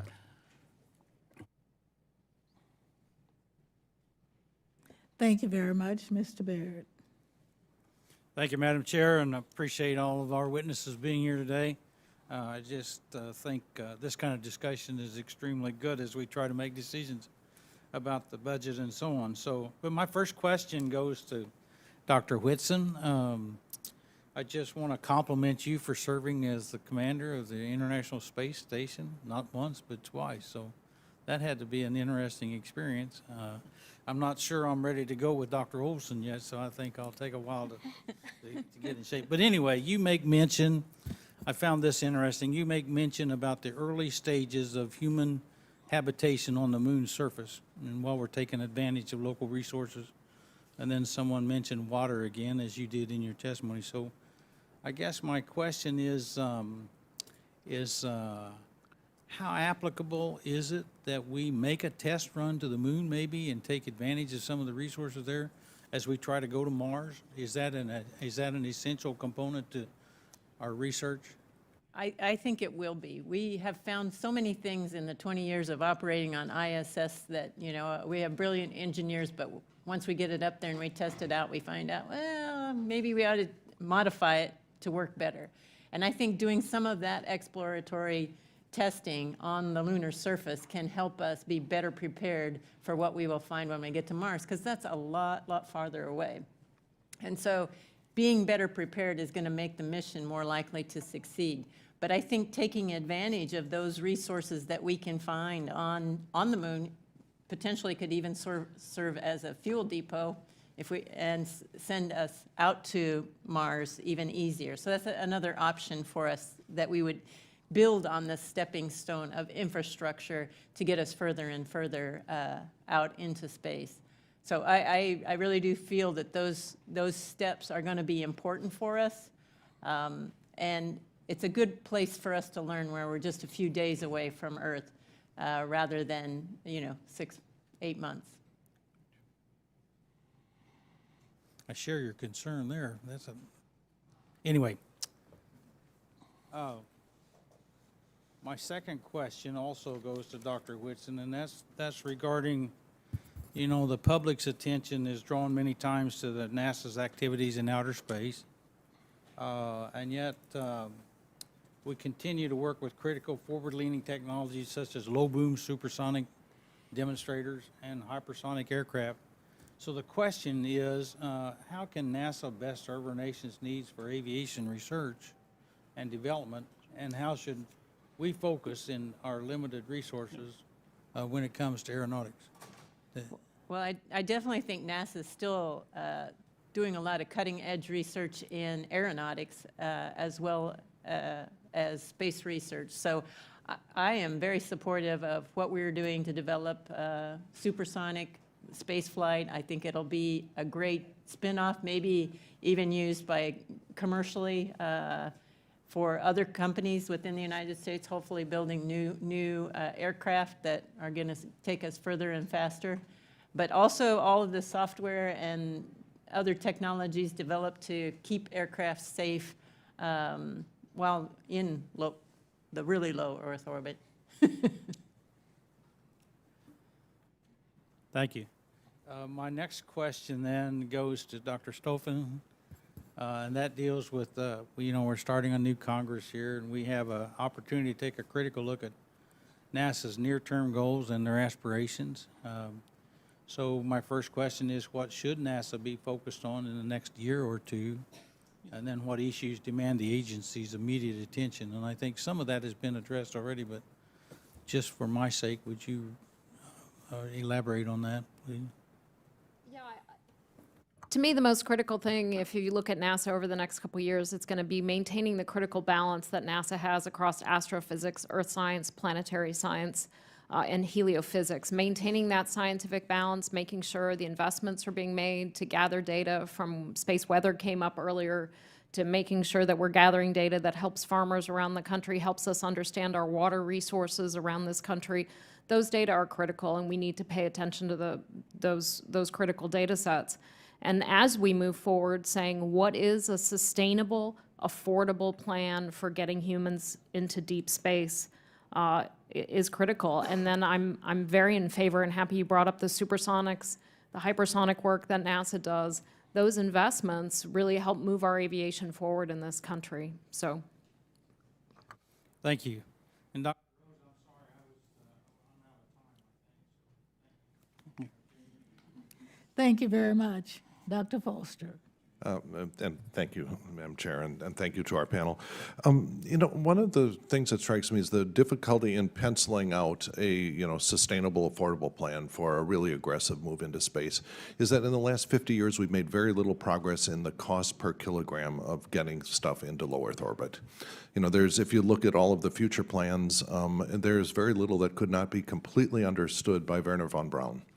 That we're up against fundamental physics limits in the specific impulse of chemical rockets. And you mentioned the hypersonic work. You know, there are various ways, reusability. You know, the shuttle was supposed to use reusability to reduce the cost per kilogram into orbit. It did not work. The cost of refurbishing space hardware to space specifications, you know, is large. And we're, even the proponents of reusing the booster stage, you know, claim less than a factor of 2 cost reduction. And so my question is, when you make long-term plans, how do you split your investment between just sort of using equipment that we know how to build and have known how to build for 50 years, optimizing it somewhat, and investments in fundamental transformative research, you know, things like electromagnetic launch mechanisms, things like air-breathing systems that get most of the energy for low Earth orbit, where you're at least getting the oxidizer from the atmosphere. And how do you, you know, how do you split your investments? And are we making a mistake by just, you know, doing the same thing over and over and over in terms of getting stuff into orbit? We're now returning to heavy launch vehicles as the cheap way to get stuff into orbit, which was the conclusion back in the 1960s. And so it seems to me that we're underinvesting in the long-term research, particularly in getting past the barrier to getting into low Earth orbit. Anyone who wants to comment on that? Yeah, this is actually a pet issue of mine, and it was certainly something I tried to work on at NASA. There's always, when you're investing in future technologies, there's always a really difficult trade into, do I put my money towards a flagship that maybe needs money to get off the ground 5 years from now, or am I investing in truly transformative technologies that are going to help us 20, 30 years down the line to do the really bold things that we would like to do? Whenever I go out and talk to elementary schools or junior highs or even high schools, I tell them that they have to go home that night and invent warp drive because of the very issues you just outlined. One of my favorite programs at NASA is called NIAC. It's the NASA Innovative Advanced Concepts, where they do take a small, relatively small amount of money every year and invest in really far out ideas. I think those technology investments are really critical, and I would urge you, as you look at NASA's budget, to say, okay, clearly you have to really focus on near-term technologies or we won't get the job in front of us done. But taking some portion of the money and investing in truly transformative technologies, I think, is critically important. And the nation that comes up with those transformative technologies is going to own space. So it's my opinion that we've been underinvesting in this. You see it in national defense, too. There were problems in the original Star Wars plan, which contemplated thousands of launches to support Star Wars, would have wrecked the upper atmosphere. Okay, and this is another fundamental problem with, you know, with chemical rockets. And I really think it's another reason why we have to get past just doing the same thing again and again. Any other comments on that? Okay. Well, I would just add on, I do think that we need to invest in newer technologies and research, and I think even on the International Space Station, they're planning to put on a new ion propulsion to test. Which doesn't get you into low Earth orbit. You know, ion propulsion drives have fantastic That's true. specific impulse, but they're useless for getting into low Earth orbit. And related to that, actually, is space nuclear power. There was a recent conference that I got a chance to address at NETS. It's called the Nuclear Engineering and Technology in Space, that was up at PNNL a few weeks ago. And one of the subjects there was the use of space nuclear reactors. There are two main uses. One of them is for propulsion. The other one is for power. When you actually go to the moon, go to Mars, it would be nice to have a compact nuclear reactor. And one of the difficulties there is if all of the nations which will be spacefaring, which might be a dozen in our lifetimes, if they all start using high enriched uranium, then we will have many, many nuclear weapons worth of weapons-grade material used in those.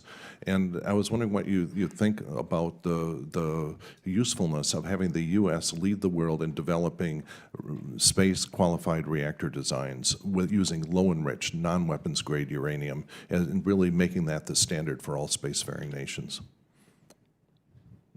Yeah. Mr. Rose, is that? Sir, I don't think I'm competent to talk about that. But I can take it for the record if you'd like. Yeah, no, I think it's a very important issue which we have to face, you know, in the next few years as we define our space reactor R&D program. And I guess my time is up, and yield back. Thank you very much, Dr. Babbitt. Yes, ma'am. Thank you, Madam Chair. I want to thank all of our illustrious witnesses for being here today, and quite a record amongst the two ladies sitting out there. And as a father of 3 daughters and 7 granddaughters, that's very inspiring. So thank you for what you all have done. On April the 11th, 2018, this committee held a hearing titled Scholars or Spies? Foreign Plots Targeting America's Research and Development. On September the 27th, 2016, this committee held a hearing titled Are We Losing the Space Race to China? On June 20th, 2014, this committee held a hearing titled NASA Security, Assessing the Agency's Efforts to Protect Sensitive Information.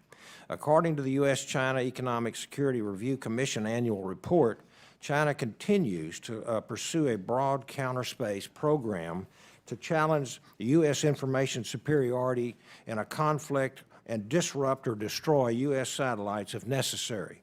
Based on the number and diversity of China's existing developmental counterspace capabilities, China probably will be able to hold at risk U.S. national security satellites at every orbital regime over the next 5 to 10 years.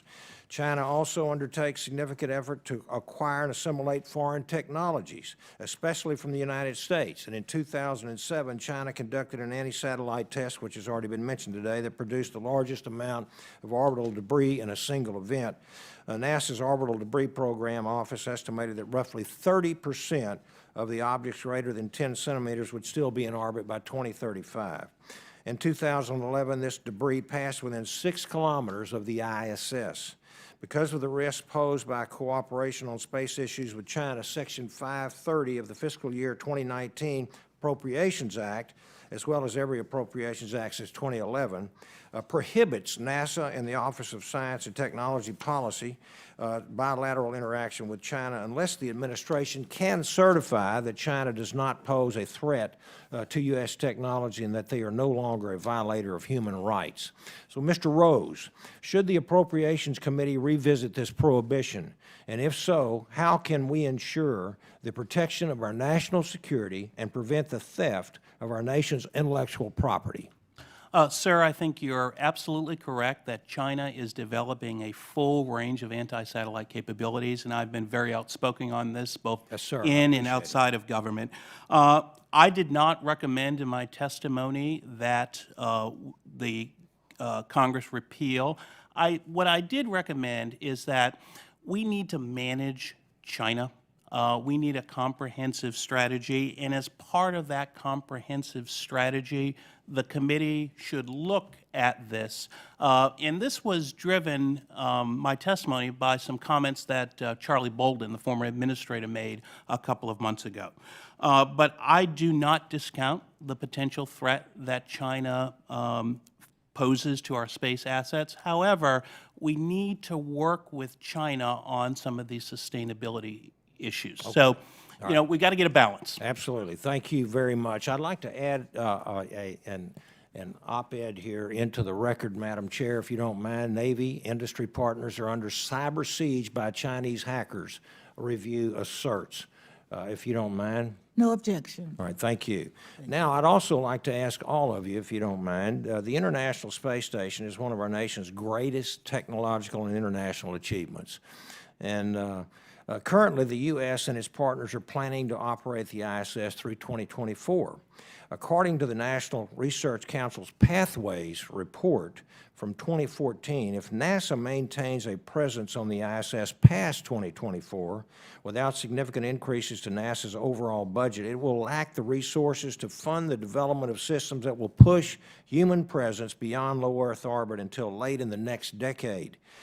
This would leave the Orion vehicle without a clearly defined mission. Yet abandoning ISS could mean ceding global leadership in low Earth orbit to other nations. How do we resolve this dilemma? If additional funding is the answer, where do you propose that we get the additional funding? And Dr. Whitson, I'd like to ask that question of you first, and then maybe if we got time, Dr. Stofan.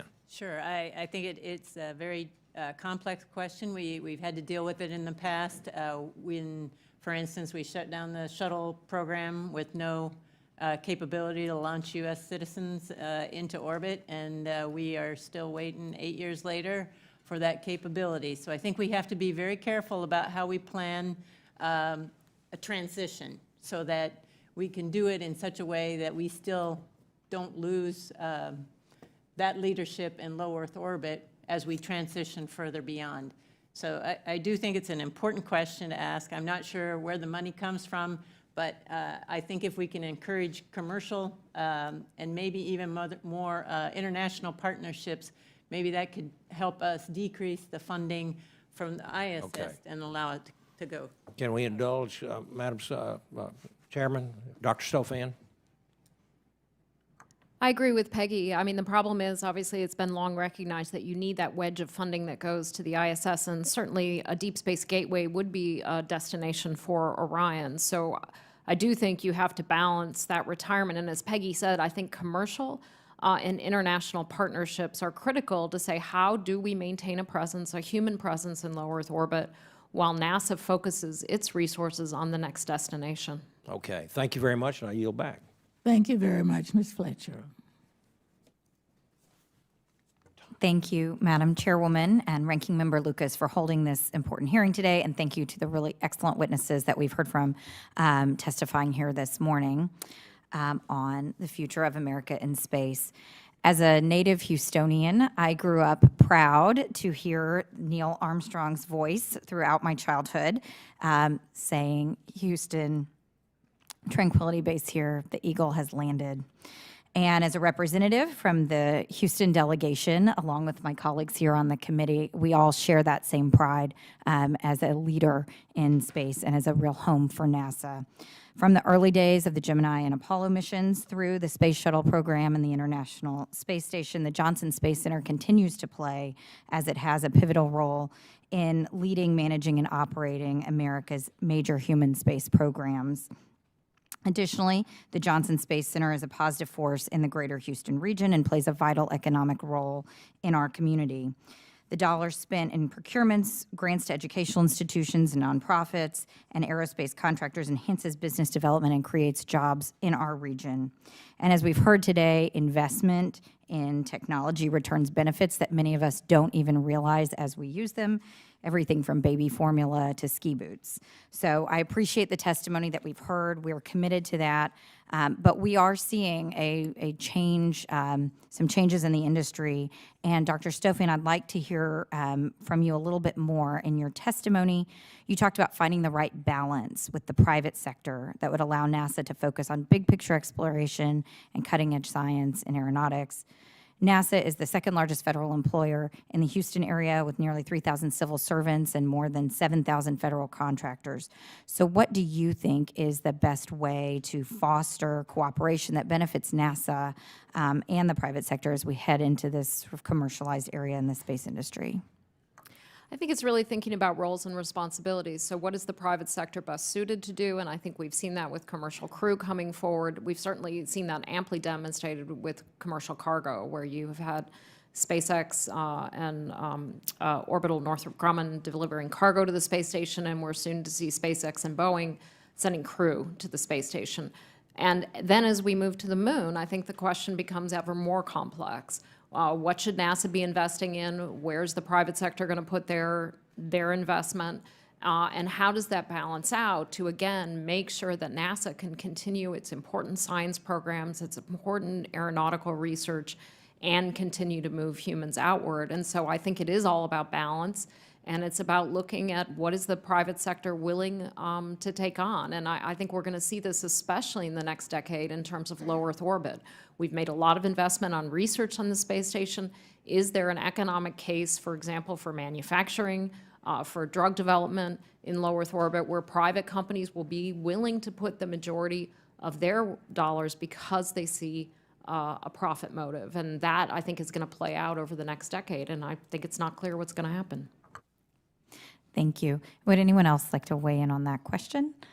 I'd just like to add, I do think that International Space Station, on my last mission there, we were conducting a lot more complex and what I would call cutting-edge research. And I think there's going to be, we were growing stem cells of various types and doing research on new drugs and applications. And I do think that there can be a commercial presence or a commercial outcome that will be beneficial to pharmaceutical companies or others like that in the future. And so but I think it's going to take some advertising, I guess, to make that a reality. Thank you. And Mr. Rose, maybe I can take part of that question and kind of apply it to something that we've talked about and you've been asked about a lot already this morning, which is the discussion about the debris that we're seeing. Do you think that there is potentially a role for some of the private sector to deal with cleaning up space debris and preventing potential hazards and collisions from occurring? Absolutely, ma'am. But I think we need to do it in a way to ensure it's consistent with our national security. But the bottom line, you already have a number of companies and private entities that are looking at debris removal capabilities. So the bottom line is yes. Thank you. I yield back my time. Thank you very much, Mr. Biggs.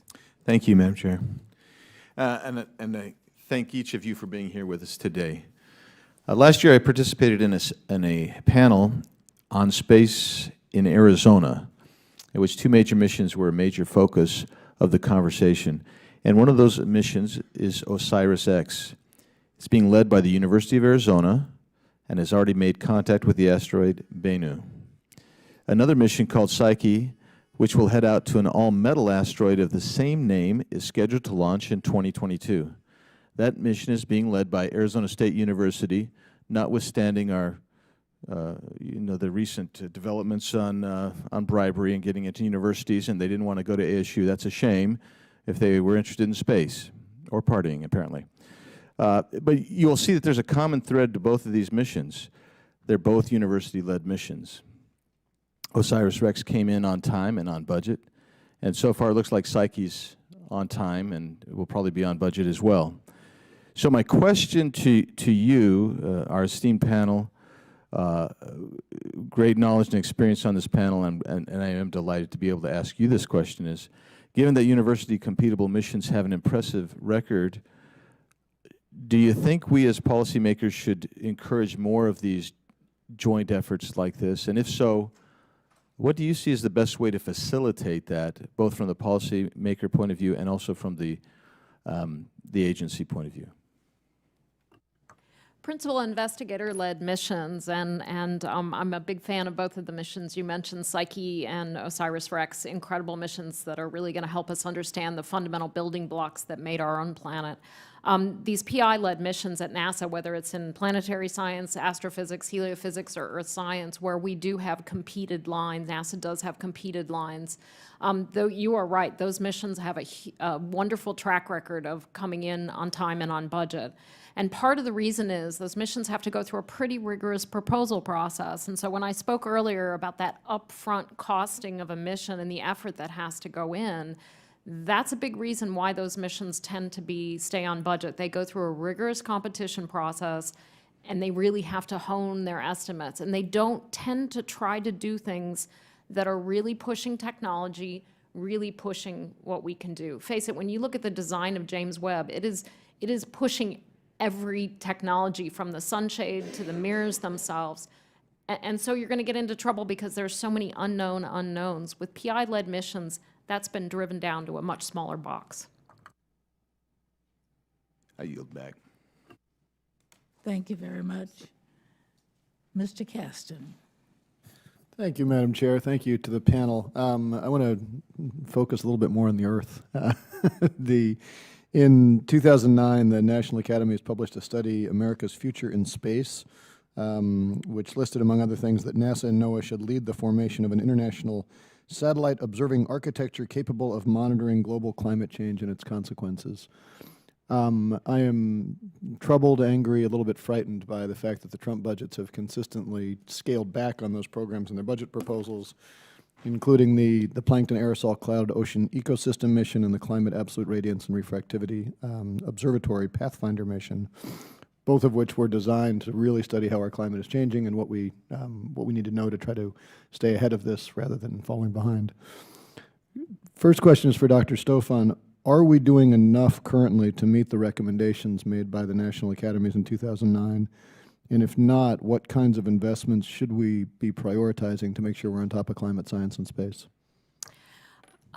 Pace and Claria were both recommendations of the previous decadal survey, as you said, and there has actually subsequently been a decadal that came out a year ago that had subsequent recommendations. But certainly, I think it's critically important for NASA to implement the decadal, because you've got scientists that come from around the country, really put aside their own specific research and say, how do we really pick the best missions to move the science forward?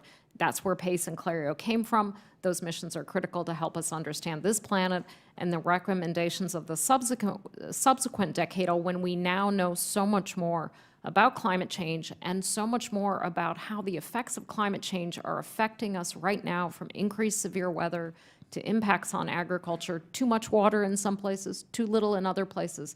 So the missions that the scientific community recommends are really critical, not just to helping us understand and model climate change, but to help us mitigate the effects that we are already seeing, not just in this country, but around the world.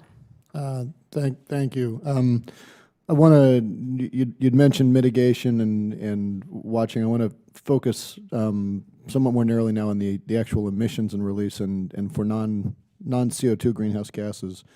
In 2014, European Space Agency satellite found between 2003 and 2009 a methane hotspot in the Four Corners region. It was tied to natural gas production, and the numbers that I was just blown away by was that after they actually had crunched the data, it turned out that the EPA estimates of fugitive emissions were off by 50, 75, 80%. Without ESA's satellite, we never would have even spotted the leak, much less have had a sense of that. In 2015, there was a gas leak at a facility in Aliso Canyon oil field in Southern California that released 100,000 tons of methane. And methane, as you know, but it's about 80 times as potent a greenhouse gas over 10 years as CO2. The satellite technologies deployed today within the private sector and those proposed for use in the Environmental Defense Fund's methane sat could easily detect those kind of leaks. My question for you all is, do we currently have a satellite network that's necessary to detect that, or are we going to rely on other governments or the private sector to keep an eye on that? Right now, that is the situation, and that I believe methane was, monitoring methane was something that came out of the most recent decadal. So the fact the private sector is coming forward with a satellite. Methane is very hard to measure from space. Getting the right resolution, making sure that you're accurately measuring it is tough. So it's been an area that's needed technology development that's been going on. But as you say, the Europeans had come forward with the satellite. The U.S. has been studying methane monitoring. And as you say, it's all about intelligence. If you can measure things on the ground, you can then make the decisions that you need to make. If we don't know what's happening, especially with methane, which is such a potent greenhouse gas, as you say, you're working in the blind. So these satellite data are incredibly important, not just for the scientific community, but for decision makers who have to decide how to best manage the environment locally, regionally, and in this country. And question for all the panelists, would it be fair to conclude that relying on that data from the private sector and other governments, both in the climate space and for other purposes, frankly, is a risk to our national security, to our well-being, and ultimately to our competitiveness? Well, certainly to the competitiveness, I think. We need to be able to, we need to lead if we're going to lead. We have to be there. I don't have anything to add. Thank you. I yield back my time. Thank you very much, Mr. Walls. Thank you, Madam Chairman. Just to echo some of the other sentiments of my colleagues, I was just on the floor of the House in commemoration of National Women's History Month, and also as a son of a single mother and father of a 15-year-old girl, I truly applaud the groundbreaking, ceiling-breaking work that both of you have done. This committee, I think, really has, and all of us really have, I think, a mission and a mandate to continue to explain to all Americans and to educate all Americans how dependent our modern way of life is on space, from over-the-horizon navigation to our banking system to how we communicate, all things that we've talked about today. But I don't think that is fully realized by everyone, and I commend your work to continue to do that, and I certainly take that on as one of my missions. But then also at the same time, as we've talked about how fragile that infrastructure is, it's not built for redundancy, it's not built for survivability, and it truly, I think, is a national vulnerability at this point. I do want to take a moment, though, to applaud this administration for breathing new life into the Space Council, the space policy directives, my colleagues and their op-eds along those lines. I do think it's worth noting that NASA is the only civilian agency in the President's budget that just came over that is not looking at a potential cut. And of course, we're so excited about the private sector. I represent Northeast Florida. And I think that triangle, space is in our DNA, and I think that triangle between Cape Canaveral, Daytona, and Embry-Riddle, which is in Aeronautical University, which is in my district, in Orlando, truly can be at the heart of the future space industry. So, to questions. I wanted to give you, Mr. Rose, a chance to also weigh in on this perception, perhaps a reality, that there's this kind of zero sum from a budgetary standpoint in sustaining the space station and having the resources to truly make the moon and deep space a reality. Is that a viable path to expand the partnerships and to truly make that available for commercial use in the time frame that we need, in your opinion?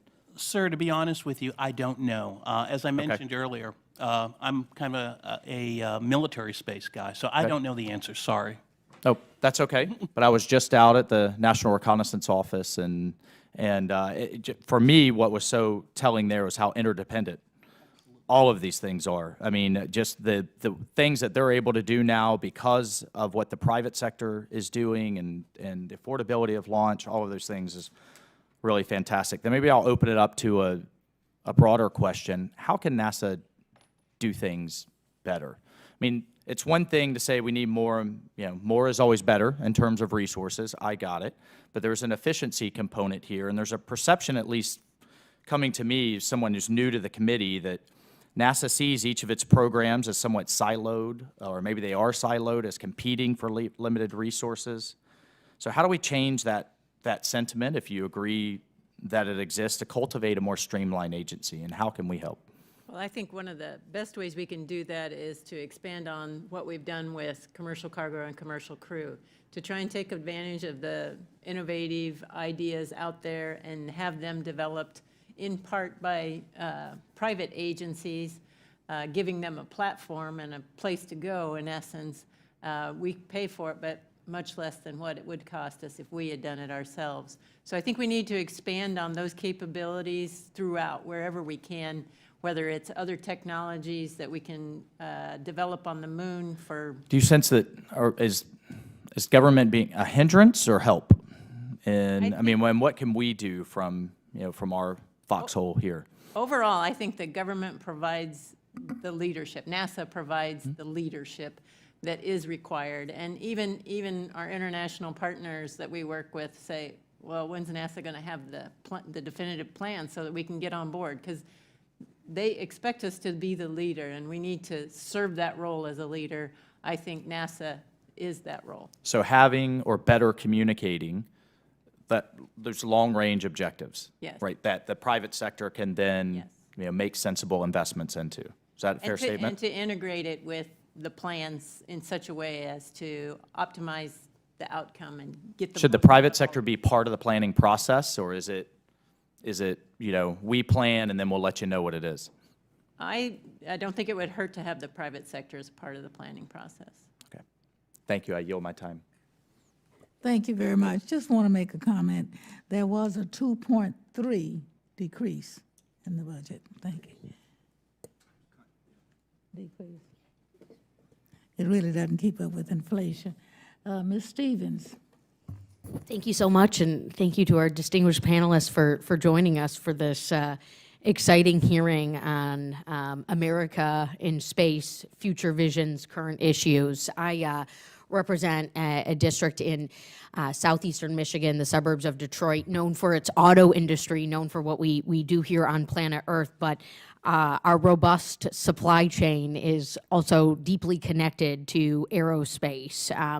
Some of NASA's prime contractors and Lockheed Martin and Northrop Grumman are responsible for many contracts, many awards, and in fact, we have up to 80 companies in Michigan alone that have helped to build NASA's space exploration systems to the moon, Mars, and beyond. So deeply appreciate the big visions that we have discussed today, particularly as tied to another asset that we here in Michigan appreciate, and that is the technical workforce and the best-in-class workforce. And I know that workforce development and skills training has come up today, along with commercialization, which we'll continue to push on.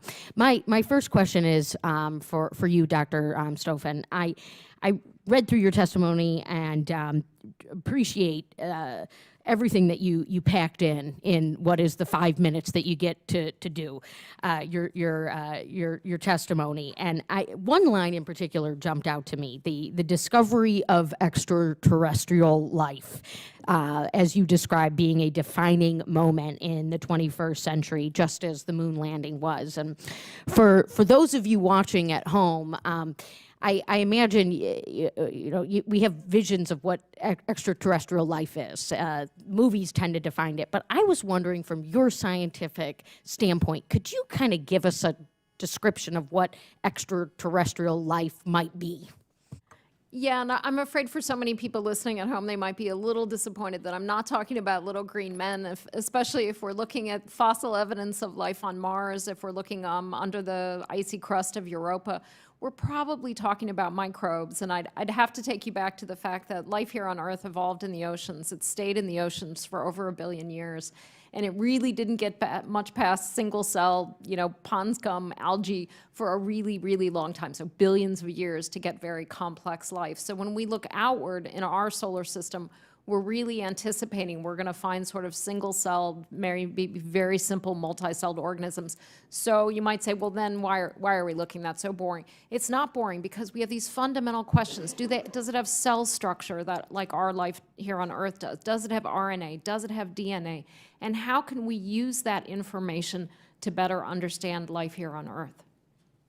And what would it mean for us, and I don't know if this was your testimony, I know it's come up today, but what would it mean for us to kind of look to put some sort of colony on Mars or some long-term colonization on Mars?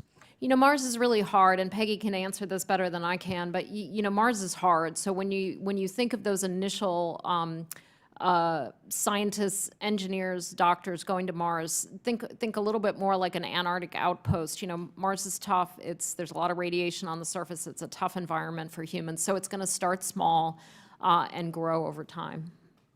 And I think that it will be successful if we can take advantage of those resources we can use there. So, because the more we have to send things to orbit, the more expensive it gets. And if we can, make our own oxygen out of the CO2 in their atmosphere, and think about what that might have impacts here on Earth too. But if we can remove the oxygen or the CO2 from the Martian atmosphere and make oxygen, that'll be a huge savings for us. And just that development of making structures, three-dimensionally making structures out of materials that are found there, that will make a plan like that feasible. Otherwise, it's not going to be feasible. It will just take too many launches and too much money to get us there. We frequently say on this committee that the Science Committee is the best kept secret in Congress, and I think saying make your own oxygen is another example of how that can be the case. With just the last remaining seconds, Mr. Rose, I wanted to get you in here. We really appreciated your comments on bilateral, multinational relationships, and I think that gets important as, even if it's microbes. As we talk about, long-standing presence on Mars, could you speak to that? Ma'am, I would say international cooperation is key to everything we do in the future with regards to space, whether that's civil or national security. Thank you. I'll yield back. Thank you. Thank you very much. Mr. Cloud. Thank you. I really appreciate you being here. I echo the comments. This is the fun committee to be on. This is Plan B for me. I initially wanted to be an astronaut, so I'm a little jealous. For us, the challenge is, I want to kind of look at the national security competitive aspects to the situation, and I've been committee hopping, so I apologize if I'm repeating anything. But the challenge for us is our job's to manage the checkbook, and so we're looking at national security issues. No doubt space is important from our commerce, from military assets, from having the high ground on information, how integrated it is with our phones and just GPS and everything we do nowadays. But yet many defense experts are now looking at our national debt they'll list that as the primary concern from a national security standpoint. And so we all buy into how awesome flagship missions are, not debating whether they should be, but then at the same time we've seen this explosion in the commercial space industry of innovation and being able to do things. I mean, it's grown pretty quickly in the sense of being able to be innovators and do things efficiently. And even your comments in the sense that seems to be where the innovation is, or a lot of it at this point is in the commercial space industry and being able to do things efficiently and effectively. I think back to the failure's not an option days. I would have thought NASA is the primary innovator. So how do we kind of bring that together? I can't help but wonder, is there a culture issue in a sense that we have James Webb on one hand, we have explosion of innovation on the other hand. Is there something NASA can do to be innovative, to begin to do things more efficiently? Is that even a question, or do we kind of fall back on the flagship argument, which is a valid one, not debating it, but. I think NASA is doing things innovatively, and I think when you look at the design of Webb, that's innovation in and of itself. And I would remind you, we're trying to image within a few million years of the Big Bang.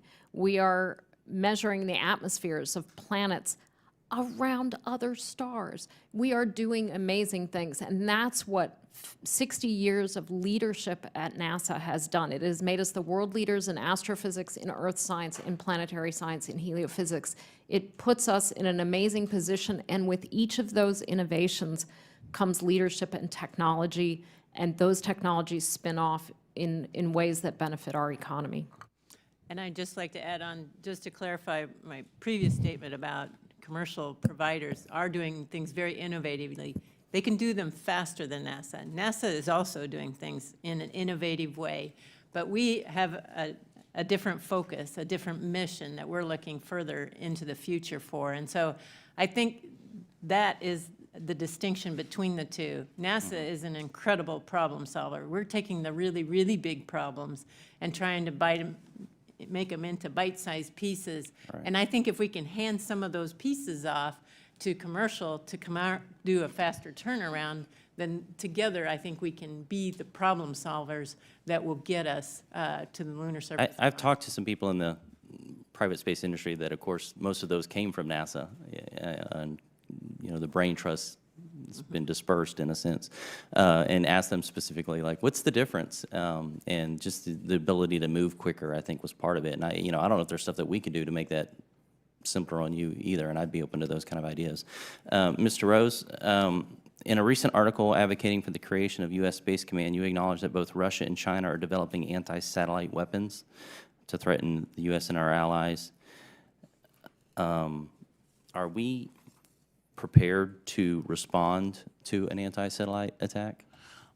Sir, we are getting better. And I want to stress that this is something that the Obama administration was working on, and I give a lot of credit to the Trump administration for highlighting public attention on this. We need to do a couple of things. One, we need to enhance our diplomatic efforts to develop norms of behavior.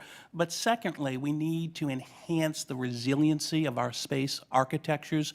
One of the reasons Russia and China are developing these capabilities is because they believe we have an asymmetric vulnerability. So going to one of your first points, I think it's critical that we provide sufficient budgetary support for enhancing the resiliency of our national security space architectures. Thank you. Thank you very much. Mr. Norman. Thank you, Madam Johnson, Madam Chair. Thank each one of you for taking your time to come here. We value your service. Mr. Rose, you made a comment that we need more civil dialogue and I think norms of behavior. I'm from South Carolina. We have Shaw Air Force Base.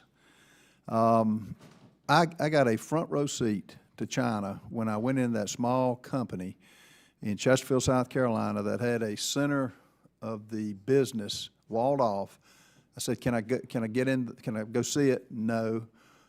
Why not? Well, we had a particular person who had the magic patent that knew how to make this particular item.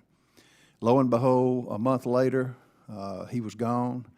Lo and behold, when they did the research, he was hired by a China firm. They're now competing with him. They paid him a lot of money. I had a front row seat when I went up in that F-16, and the pilot, when you mentioned China, his face, not only did he get red, and he wouldn't say anything. He just said, we got a problem. And I guess what I would add is China is a dictatorship. They're not choir boys. They don't sell Girl Scout cookies on a daily basis. I guess I would ask, and this is kind of in line with Congressman Cloud, the only thing that I think they understand is leverage. And the only thing, you can have all the civil dialogue that you want. Am I correct in you do, I agree in being civil, but the bottom line, if they can make money, if they can steal your patents and your product, you see that as a problem? I certainly see that as a problem. And my point is this, sir. Civil dialogue alone is not going to solve the China problem. It needs to be part of a package that includes military capabilities. Very much with regards to the Soviets in the 70s. You know, in the 70s, we had a very strong deterrence posture against the Soviets, but we also had opportunities for civil cooperation, the Apollo-Soyuz mission, for example. So my bottom line is we have to go into this with our eyes wide open about China. I believe that we are in a great power competition, but dialogue needs to be part of our response, not just military capabilities. Military capabilities are important, but they're not enough. Which do they respond to more, dialogue or military capability? I think we need to have solid military capabilities to ensure we have successful dialogue. Okay, thank you. Let me, one thing in my state of South Carolina, NASA's had a tremendous impact. All three major research universities receive funding from NASA. NASA is often thought to be confined to the states of Texas and Florida. And it's obvious to me that NASA research should be done across the nation. Can any of you expand on the benefits and of why we need that? You know, the strong NASA research takes place in astrophysics, heliophysics, earth science, and planetary science takes place in universities all across this country. And that's critical because the best brains are located all across the country. And that investment also is encouraging the next generation to get involved in science, technology, engineering, and mathematics careers. So I believe the creative research, the innovative research that's taking place out at universities around the country, that NASA sends the far bulk of its research dollars out the door into the academic system, out to industry, is critically important for the health of the agency, but for the health of the country. Dr. Whitson? I concur with Dr. Stofan, and you know we have 10 NASA centers throughout the United States, and the contractors that provide all our supplies for space station. You know, it's almost every state has a contributor in some form or fashion, and so I think we are very distributed. NASA is very distributed throughout our nation. So. Thank you, Mr. Rose. Nothing to add. Great. I yield back to balance my time. Thank you very much. That concludes our last questioner.